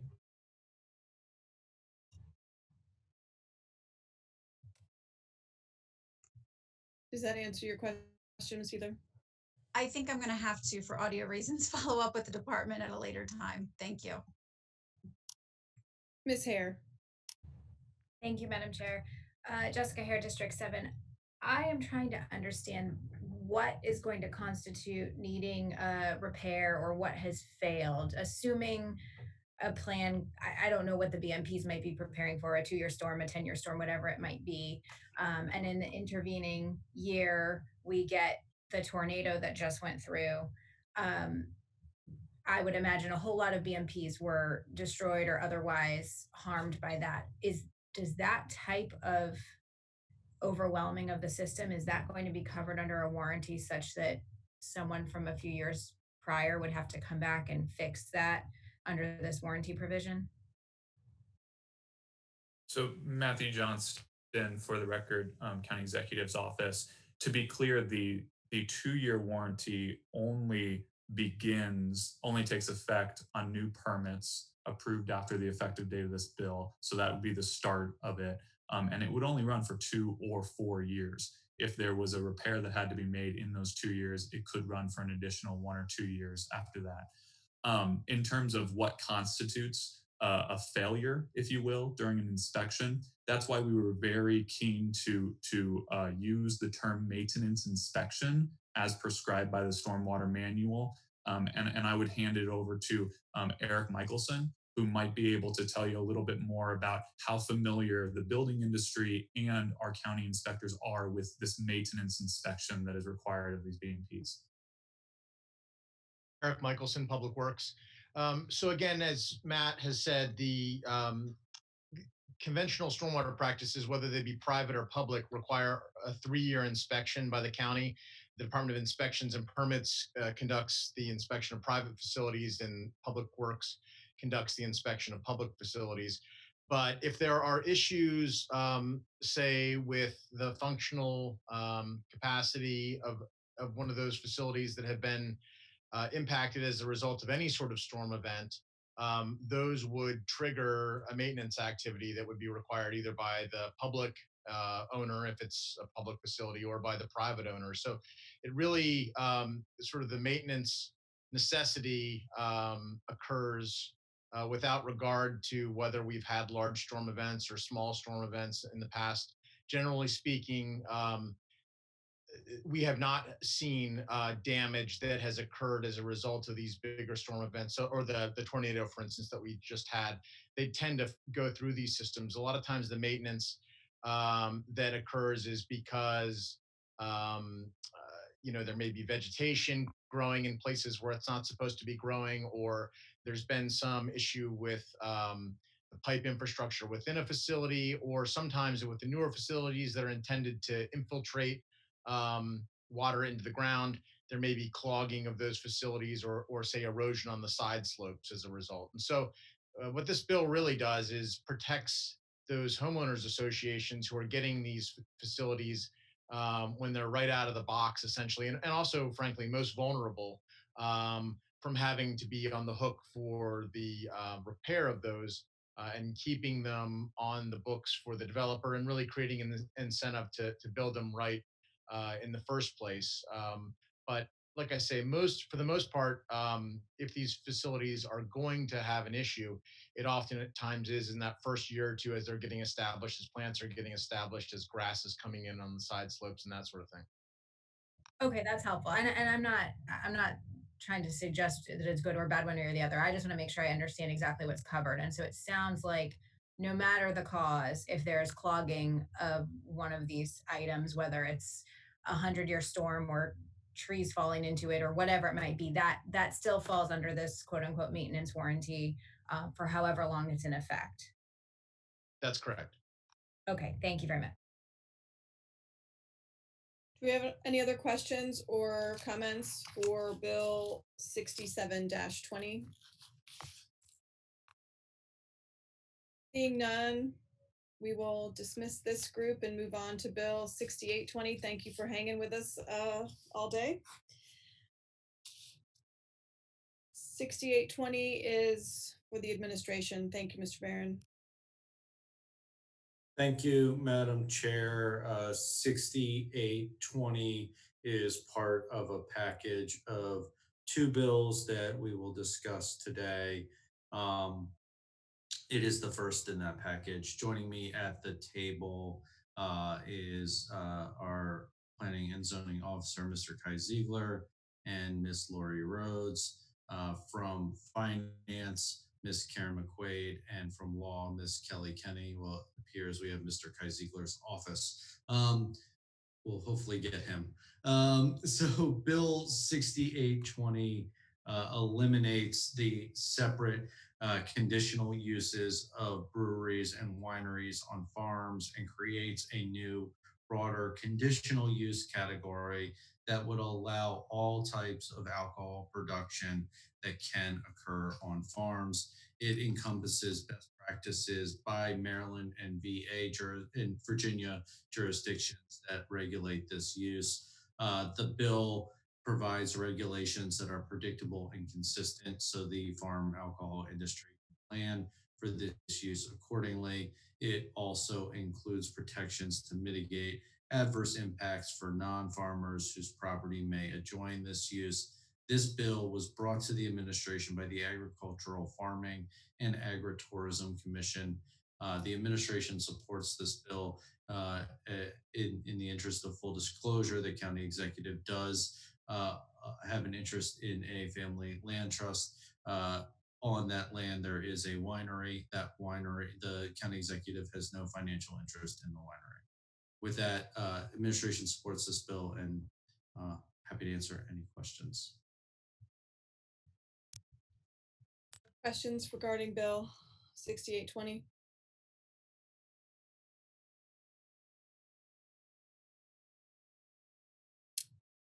I don't see any questions. Okay, well, we can move along to Bill 69-20. The same folks, I guess, are here for that, Mr. Barron. Yes, thank you, Madam Chair. As I mentioned, there are two bills that are coming from the excuse me, Agricultural Farming and Agritourism Commission. This is the second of those bills. 6920 creates and allows the uses of farm or agricultural heritage site stays and farm or agricultural heritage site special events as either an extension of a temporary use, conditional or special exemption use. Stays will be treated similar to bed and breakfast use. However, thresholds are set for the number of attendees. The treatment of special events is determined by the number of annual events and the lot size. The administration believes this bill will provide tools for economic diversification to preserve farm and agricultural heritage sites so they can remain viable. A significant amount of time, research, collaboration, and negotiation from many stakeholders was necessary to craft this bill.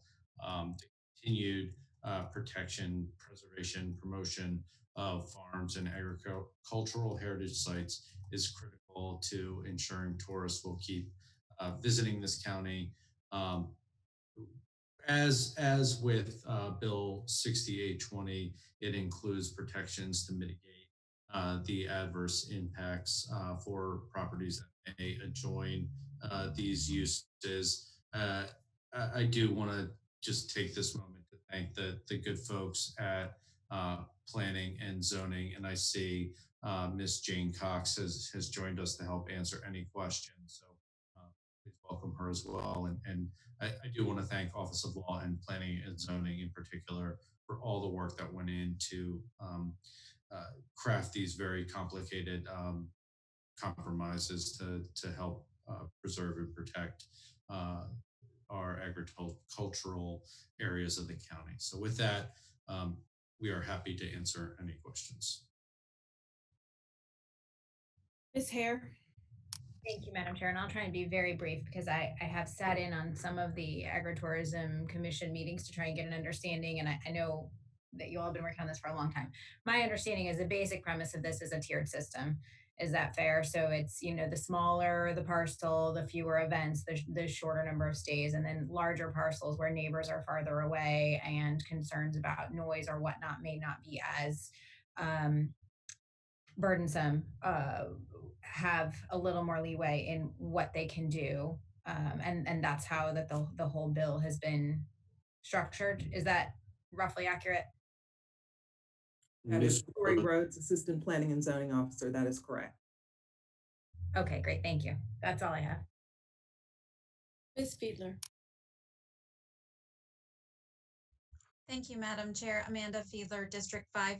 I remember having a very similar conversation with my very first bill on this council. And I assume that the answer remains the same, but all of these functions, if this bill passes, would be subject to the local noise ordinance. Is that correct? Lori Rhodes, Assistant Planning and Zoning Officer. The zoning code does not provide a noise ordinance. That would be handled by the police. So any noise complaints that are received, the police would get involved.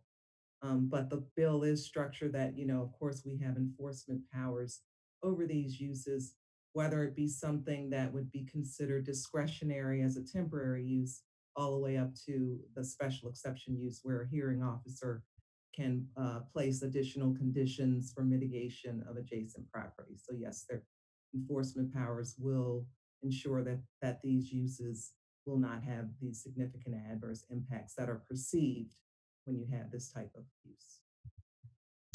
Thank you. And if I may just ask one more question and then I'm done on this bill. Amanda Fiedler, District 5.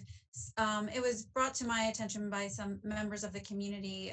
The question was, are there sanitary facilities that are required by the health department on these locations? Lori Rhodes, Assistant Planning and Zoning Officer. These uses will be vetted and reviewed by the health department. So yes, they will be required. There will be oversight. We have invited Don Curdy into several meetings, and we're going to put information out for the ag community so they can understand how to navigate these uses, and also that they're going to have to understand that this is a zoning bill and that there are other regulatory agencies that they will have to get approval from. Thank you. Mr. Volkey.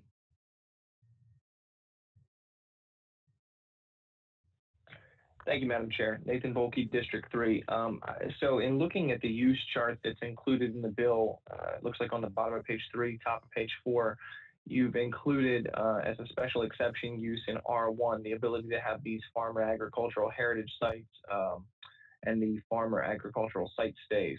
Do we have many qualifying parcels that fall within R1 that are going to be able to take advantage of this new zoning use?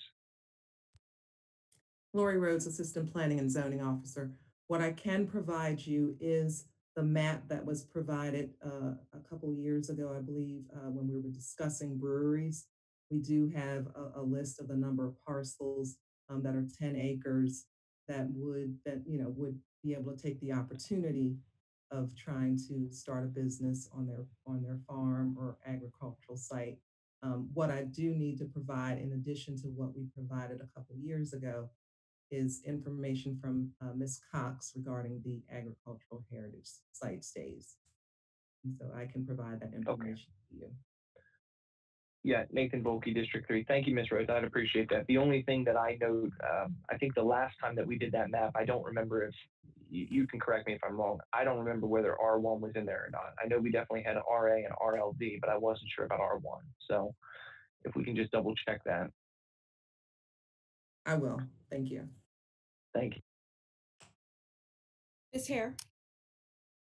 Thank you, Madam Chair. Jessica Hare, District 7. I know I said I only had that one, and then Councilwoman Fiedler's question just jogged my memory. I had spoken with a couple of people about safety from a fire suppression standpoint with respect to farm stays and special events and things like that.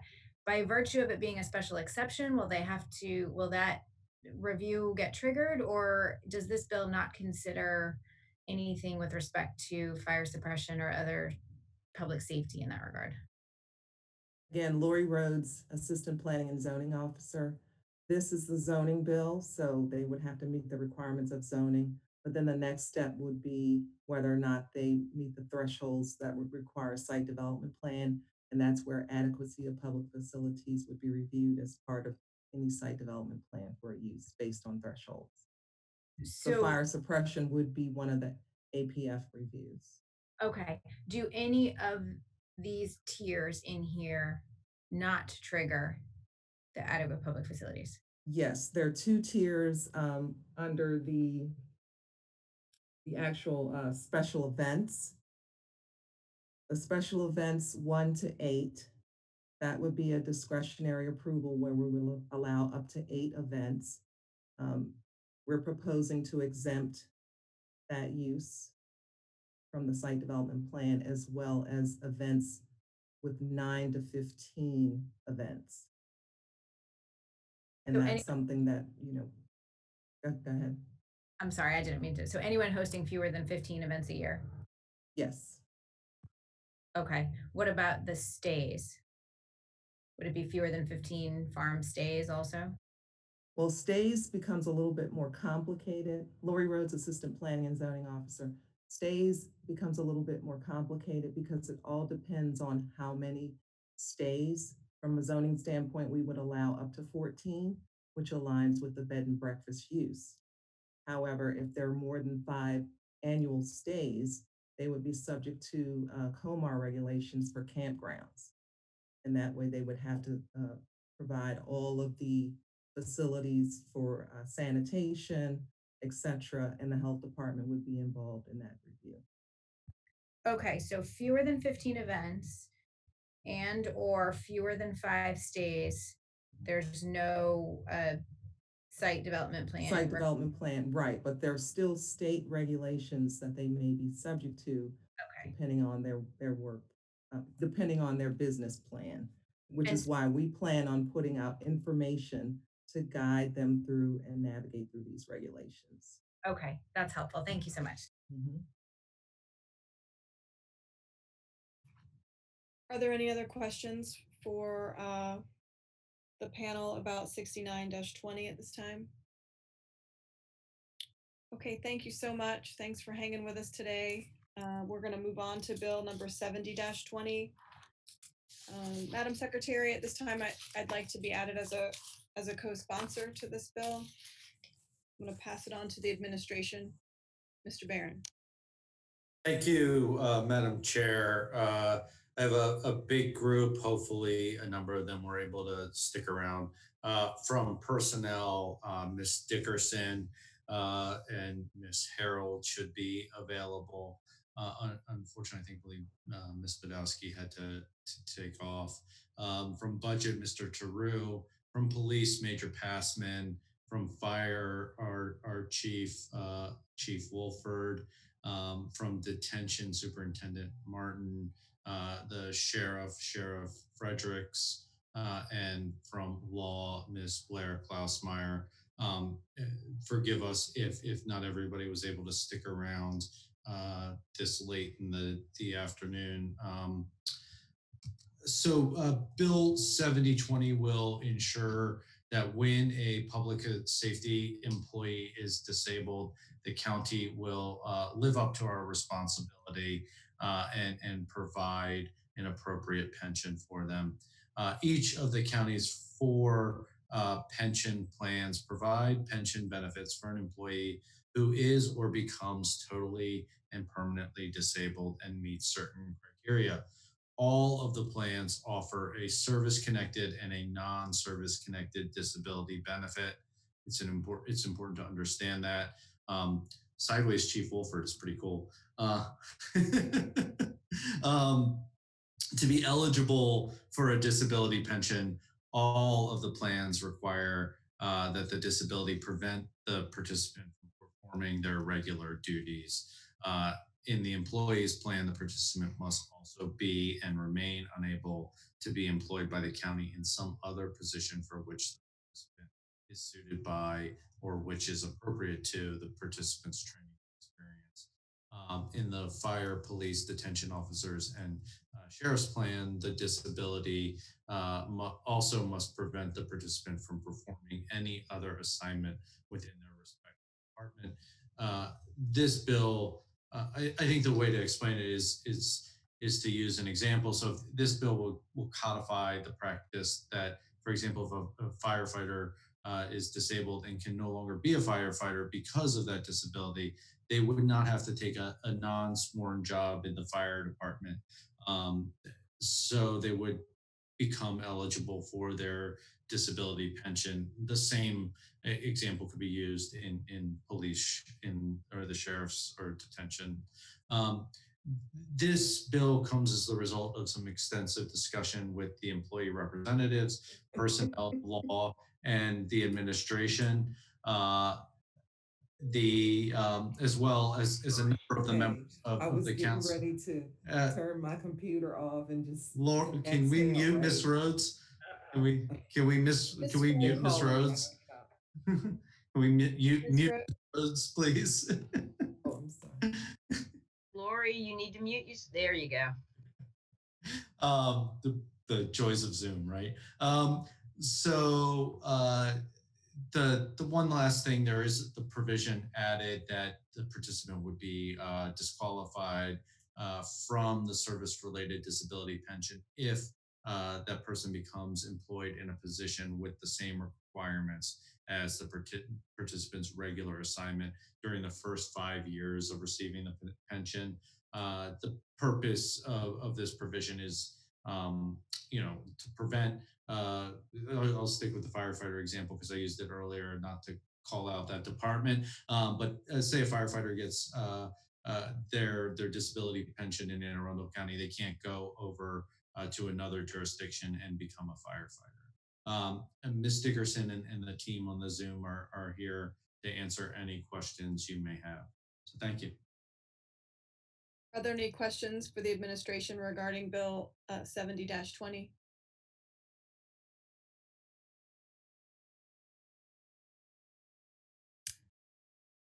Okay, I see no questions. So your long wait is over. You may resume your regular day, and we'll move on to Bill 71-20. That is also an administration bill, and this is Allison Pickard, Chair D2. I'd also like to be added as a co-sponsor to this bill. Mr. Barron, you have the floor. Thank you, Madam Chair. Sticking with me will be Ms. Dickerson from Personnel. I have Major Passman from Police and Ms. Blair Klausmeyer from the Office of Law. Employee representatives from the Fraternal Order of Police and the Supervisors Association have expressed the desire to merge. The leadership of those organizations has communicated with the administration, which is why 7120 is before you now. This bill changes county code to add police sergeants to the list of job classifications who are allowed to be in the employee organization that also represents their subordinates. There's a list, and you can see it in the bill. It's not, there's several classifications where that's allowed. To be clear, this bill does not mandate that sergeants join a particular organization. That decision would be subject to an election by the members of that job classification. This bill simply allows, it changes the county code to allow those individuals the freedom to choose who their representative will be. So with that, happy to answer any questions. Are there any questions, my colleagues, for the administration regarding Bill 71-20? Seeing none, we will move forward with Bill 72-20. This is Mr. Volke's bill. Is Mr. Volke still with us? You have the floor, sir. Thank you, Madam Chair. I'll be quick because I actually have to leave at 1 o'clock for a court hearing. So this bill came to me from a constituent who had reached out about, actually a number of constituents who'd reached out about these unattended collection boxes that we have around the county. They're an extremely well-intentioned idea. It allows people to bring clothing, other items like shoes, sometimes even glasses, and drop them in this bin. and then the organization that's responsible for the bin can come by and pick those up and make sure that they get to people who are in need.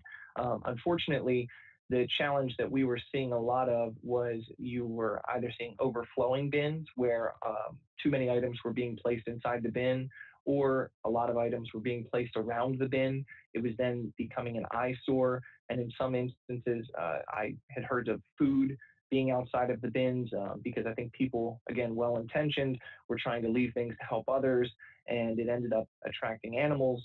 I had one of these in particular at the Pasadena post office. It ultimately needed to be moved away from Mountain Road into a different location. The purpose of this bill is to try to figure out where in the world all these boxes are around the county, and to ensure that we know who is responsible for the box in the event that we get a complaint as to the box not being maintained. So for instance, if there was a box by the post office, instead of us having to track down the online credentials and figure out who in the world is responsible for that particular box, we can just go to a county database where we have applications with permissions from property owners and immediately know this is who we can contact to say, you need to come out and clean up this situation so that you're not creating blight or an eyesore in the county. I did have an opportunity to work with the administration on this bill. I appreciate their feedback and their input into this. I don't know exactly where they're going to wind up on it, because I think there were certain things they wanted in the bill that we didn't exactly see eye to eye on, but I am hopeful that they recognize this is a situation that we all want to try to rectify in an appropriate way. This does not charge any kind of a registration fee. This does not impose any additional costs onto the owner of the property or the box owner, that charity organization, other than the requirement that they submit the application to register the box, and then every 2 years they follow up to make sure that the information is still current. So that is what this bill does in a nutshell, and it also has requirements for how frequently the boxes need to be serviced to ensure that the materials are picked up. Happy to answer any questions for the next 3 minutes, and after that I will have to go. Thank you. Would the administration like to weigh in at this time? Thank you, Madam Chair. Pete Barron with the administration. Joining me from INP is our director, Mr. Africa, and from law, Ms. Kelly Kenny. As the sponsor noted, the administration and the sponsor had some discussions on this concept. I think everybody is in agreement that there exists an issue. The administration has no opposition to the intent of addressing these issues.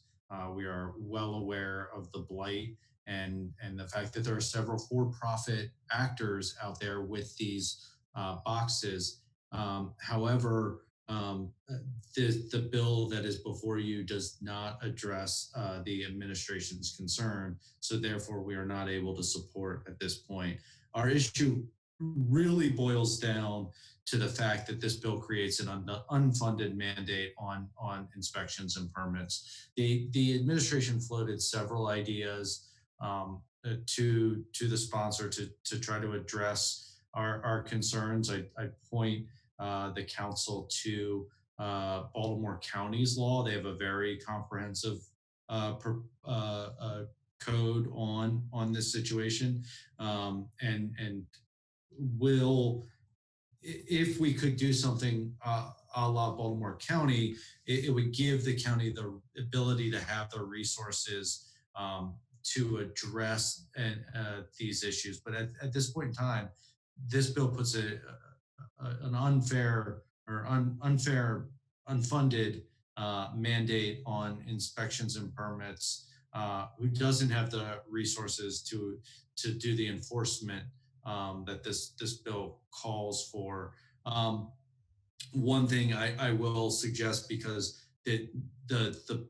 these types of boxes, many of them are run by great organizations. I mean, they're doing and providing a critical service to people in need. We floated the idea of bifurcating the fee so that nonprofit organizations would pay a minimal fee, and the for-profit entities would be the ones that would have to pay a larger fee, because they're actually making money and not really providing a charity. So with that, happy to answer any questions. Ms. Kelly Kenny and the Office of Law has done a lot of research, and the folks in Office of Law have done a lot of research on this. But I point to the fact that we share the intent. However, this bill just does not get there for the practical purposes that IMP would have to deal with. Ms. Schuett? I will yield to Councilman Volke if he prefers. I know he's in a hurry.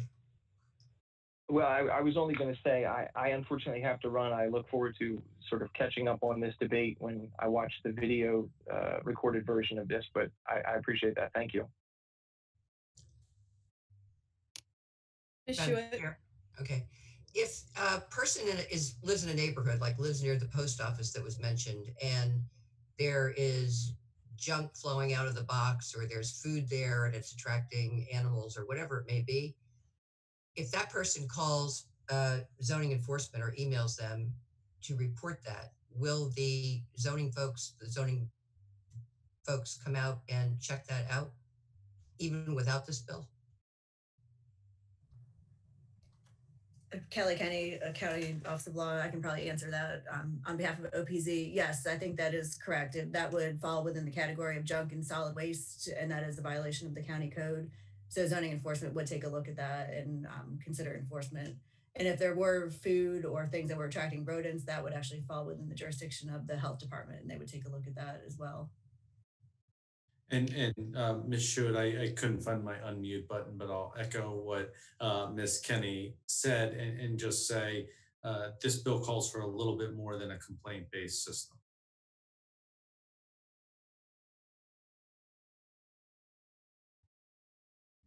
Okay. Follow-up question? Ms. Schuett, go ahead. Ms. Schuett? I'm not exactly sure what that meant, but from what I know, there is no increased cost to the county in terms of what I described, in terms of coming out. And I don't think there's any requirement in the bill that the county actually inspect these boxes. So to the best of my knowledge, the bill requires the county to look at an application for registration, see whether it's been completed. It includes the information that's asked for, and then take it. That's it. So if I'm wrong about that, I need to know, I think. I'm going to ask Mr. Africa to say a few things about the concerns at IMP. Hello, Greg Africa, Inspections and Permits. Hi, Linda. I think, I read in one section of maintenance or servicing that an unattended donation box shall be serviced not less weekly between 7 a.m. and 7 p.m. on weekdays, 10 a.m. and 6 p.m. on weekends. Servicing includes the removal of collected donated material. Having read this, people would be calling NP and say, why aren't you inspecting during these hours and citing these folks? Either INP or zoning enforcement, whoever that's going to be, but it seems to be obligatory on an enforcement agency to be going out and policing these sites. I don't think that's the intent of the bill.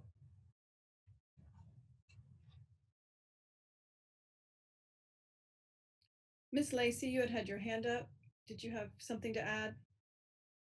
I did. I just, well, I'm not sure I formulated my question properly. This is Sarah Lacey, District 1.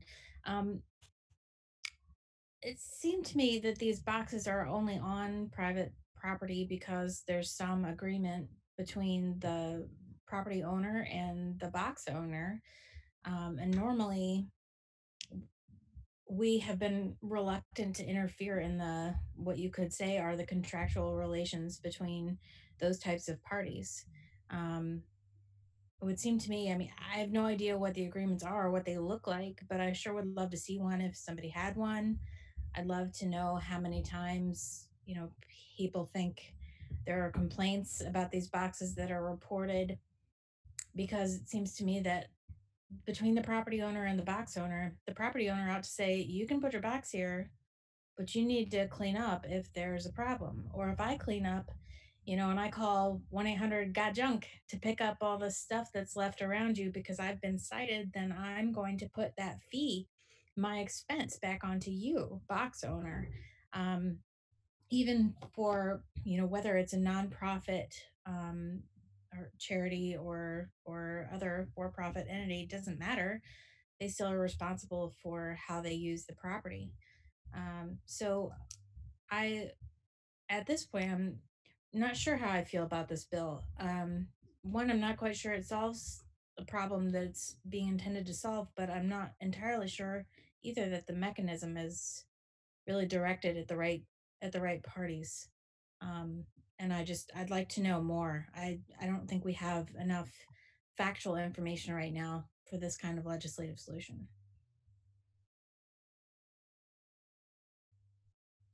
Mr. Africa. Yes, I would second what Ms. Lacey was mentioned, because according to this bill, the responsibility to clean up the site is on the registrant, which is the operator. But I understand, Kelly Kenny can confirm that the zoning enforcement puts the onus on property owner.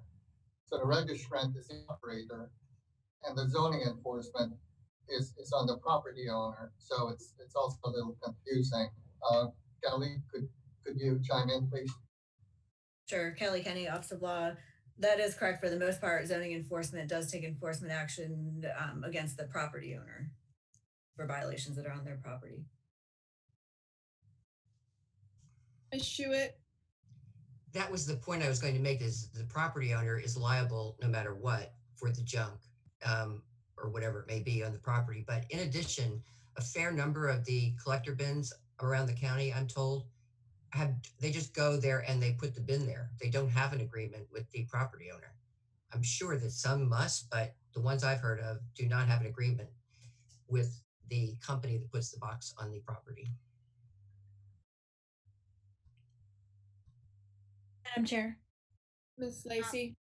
Thank you, Sarah Lacey, District 1.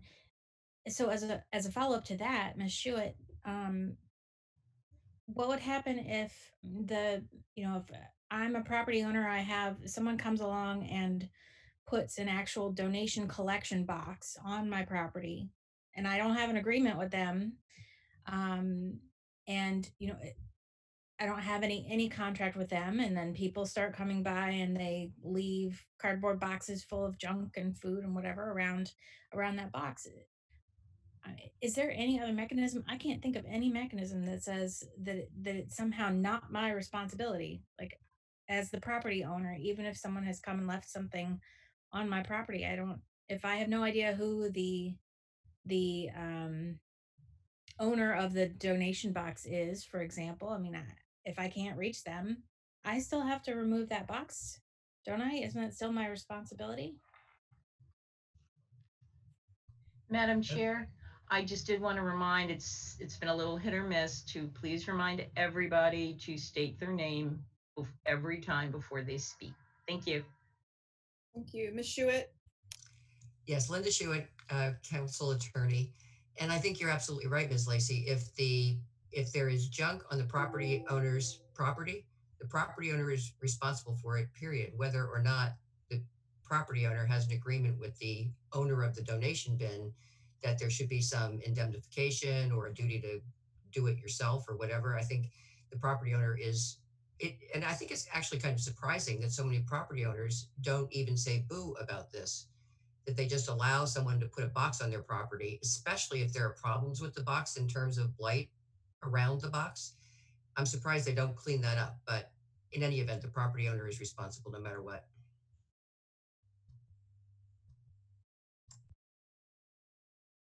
Okay. I don't see any further questions or comments at this time. Are we ready to move on to bill number 73-20? That's Ms. Hare's bill. Ms. Hare, you have the floor. Thank you, Madam Chair. This is possibly the shortest bill that we will see in the entire 4 years. It changes one number and one number only in the code. So I'm hoping that this will be a pretty a pretty quick discussion today. This came to me from a middle schooler in my district who during COVID wanted to put chickens in her backyard. And unfortunately, because of the distance requirements from your neighbor's house and also her own house, she was unable to put them in her backyard.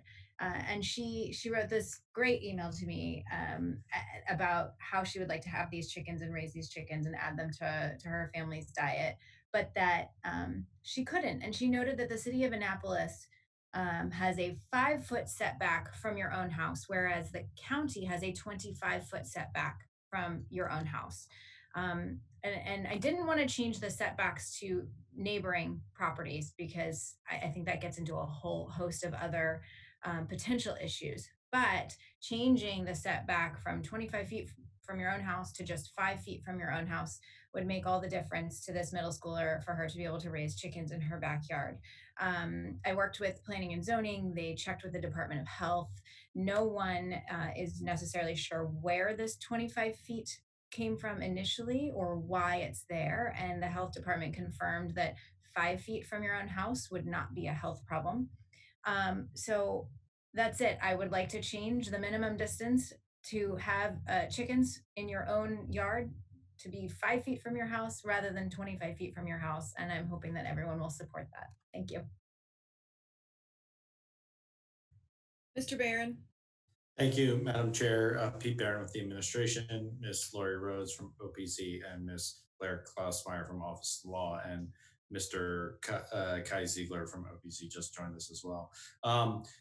Administration supports this bill. Appreciate the councilwoman reaching out to us. Makes perfect sense to us, and I will say the original bill that allowed backyard chicken coops was then Councilman Trumbauer bill. So thank you, Councilwoman Hare, for fixing Trumbauer's error.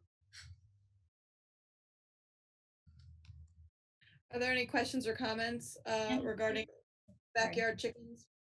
Ms. Fiedler? Oh. Thank you, Amanda Fiedler, District 5. I just want to say to Ms. Hare, if you can extend to your constituent how amazing I think it is at her age that she's been involved in civic engagement and perhaps is changing some laws in Anne Arundel County. So good on her. Ms. Lacey? Oh, Ms. Schuett? Really good on her for checking the Annapolis code, which is almost impossible to do. Ms. Lacey? Thank you, Madam Chair. Sarah Lacey, District 1.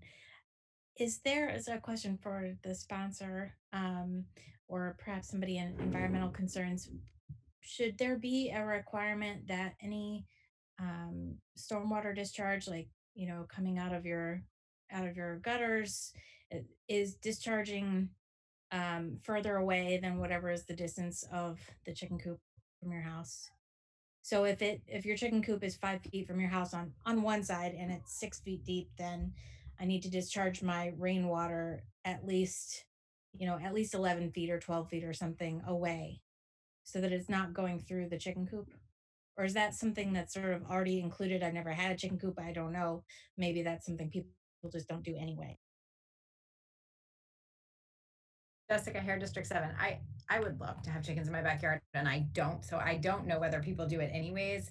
I have to believe that no one wants the water running straight through their chicken coop. So I have to believe that if there's a gutter downspout or something like that, it's not going towards the chicken coop anyways. But I don't know if Ms. Rhodes or Mr. Kai Ziegler can answer that otherwise. But I think it's smart not to have the water go straight through there.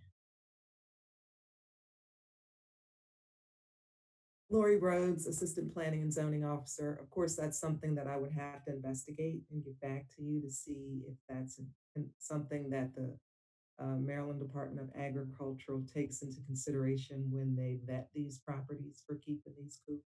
But I don't have an answer to that question. Maybe Steve can chime in. Mr. Kai Ziegler, you have any added comment?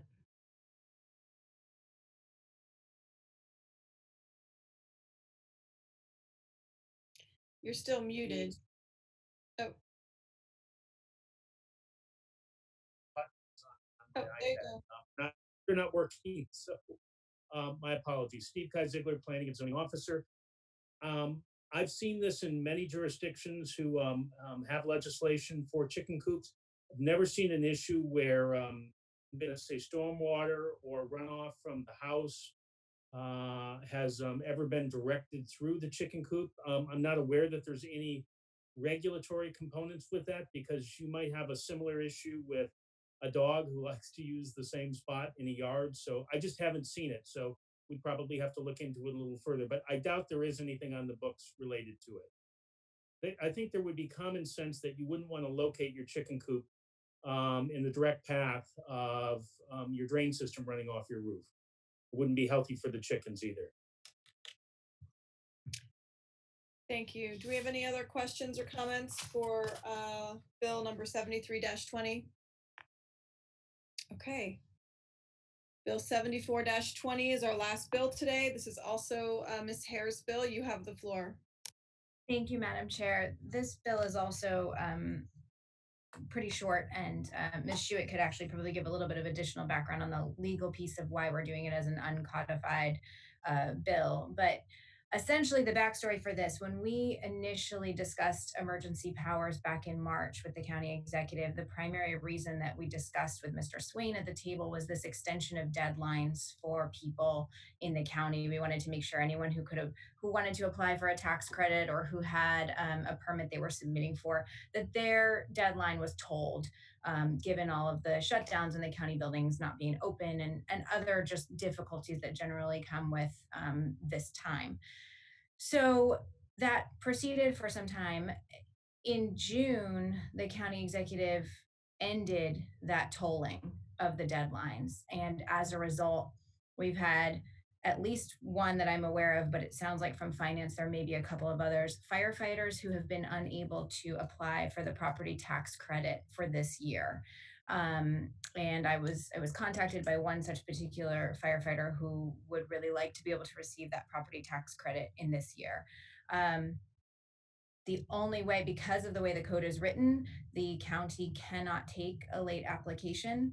And so the only way that I am aware of for this to be fixed or to be remedied is either for the county executive to issue a new executive order that would extend that deadline, or for us to do this uncodified piece of legislation. So this extends the deadline for the property tax credit to, I believe it's the end of November. For this year only, the county buildings are still closed. There are still a lot of difficulties people are having. And in this particular year, extending the tax credits that we can to the people that we're asking to work double time and triple time, I think is something that hopefully we can all get behind. Does the administration want to weigh in on this at this time? Sure. Thank you, Madam Chair. Pete Barron with the administration. Joining me is Ms. McQuaid from Finance and Ms. Kenny from the Office of Law. Councilwoman Hare summarized it well. I mean, this is really just sort of a one-off for the unique circumstances of 2020.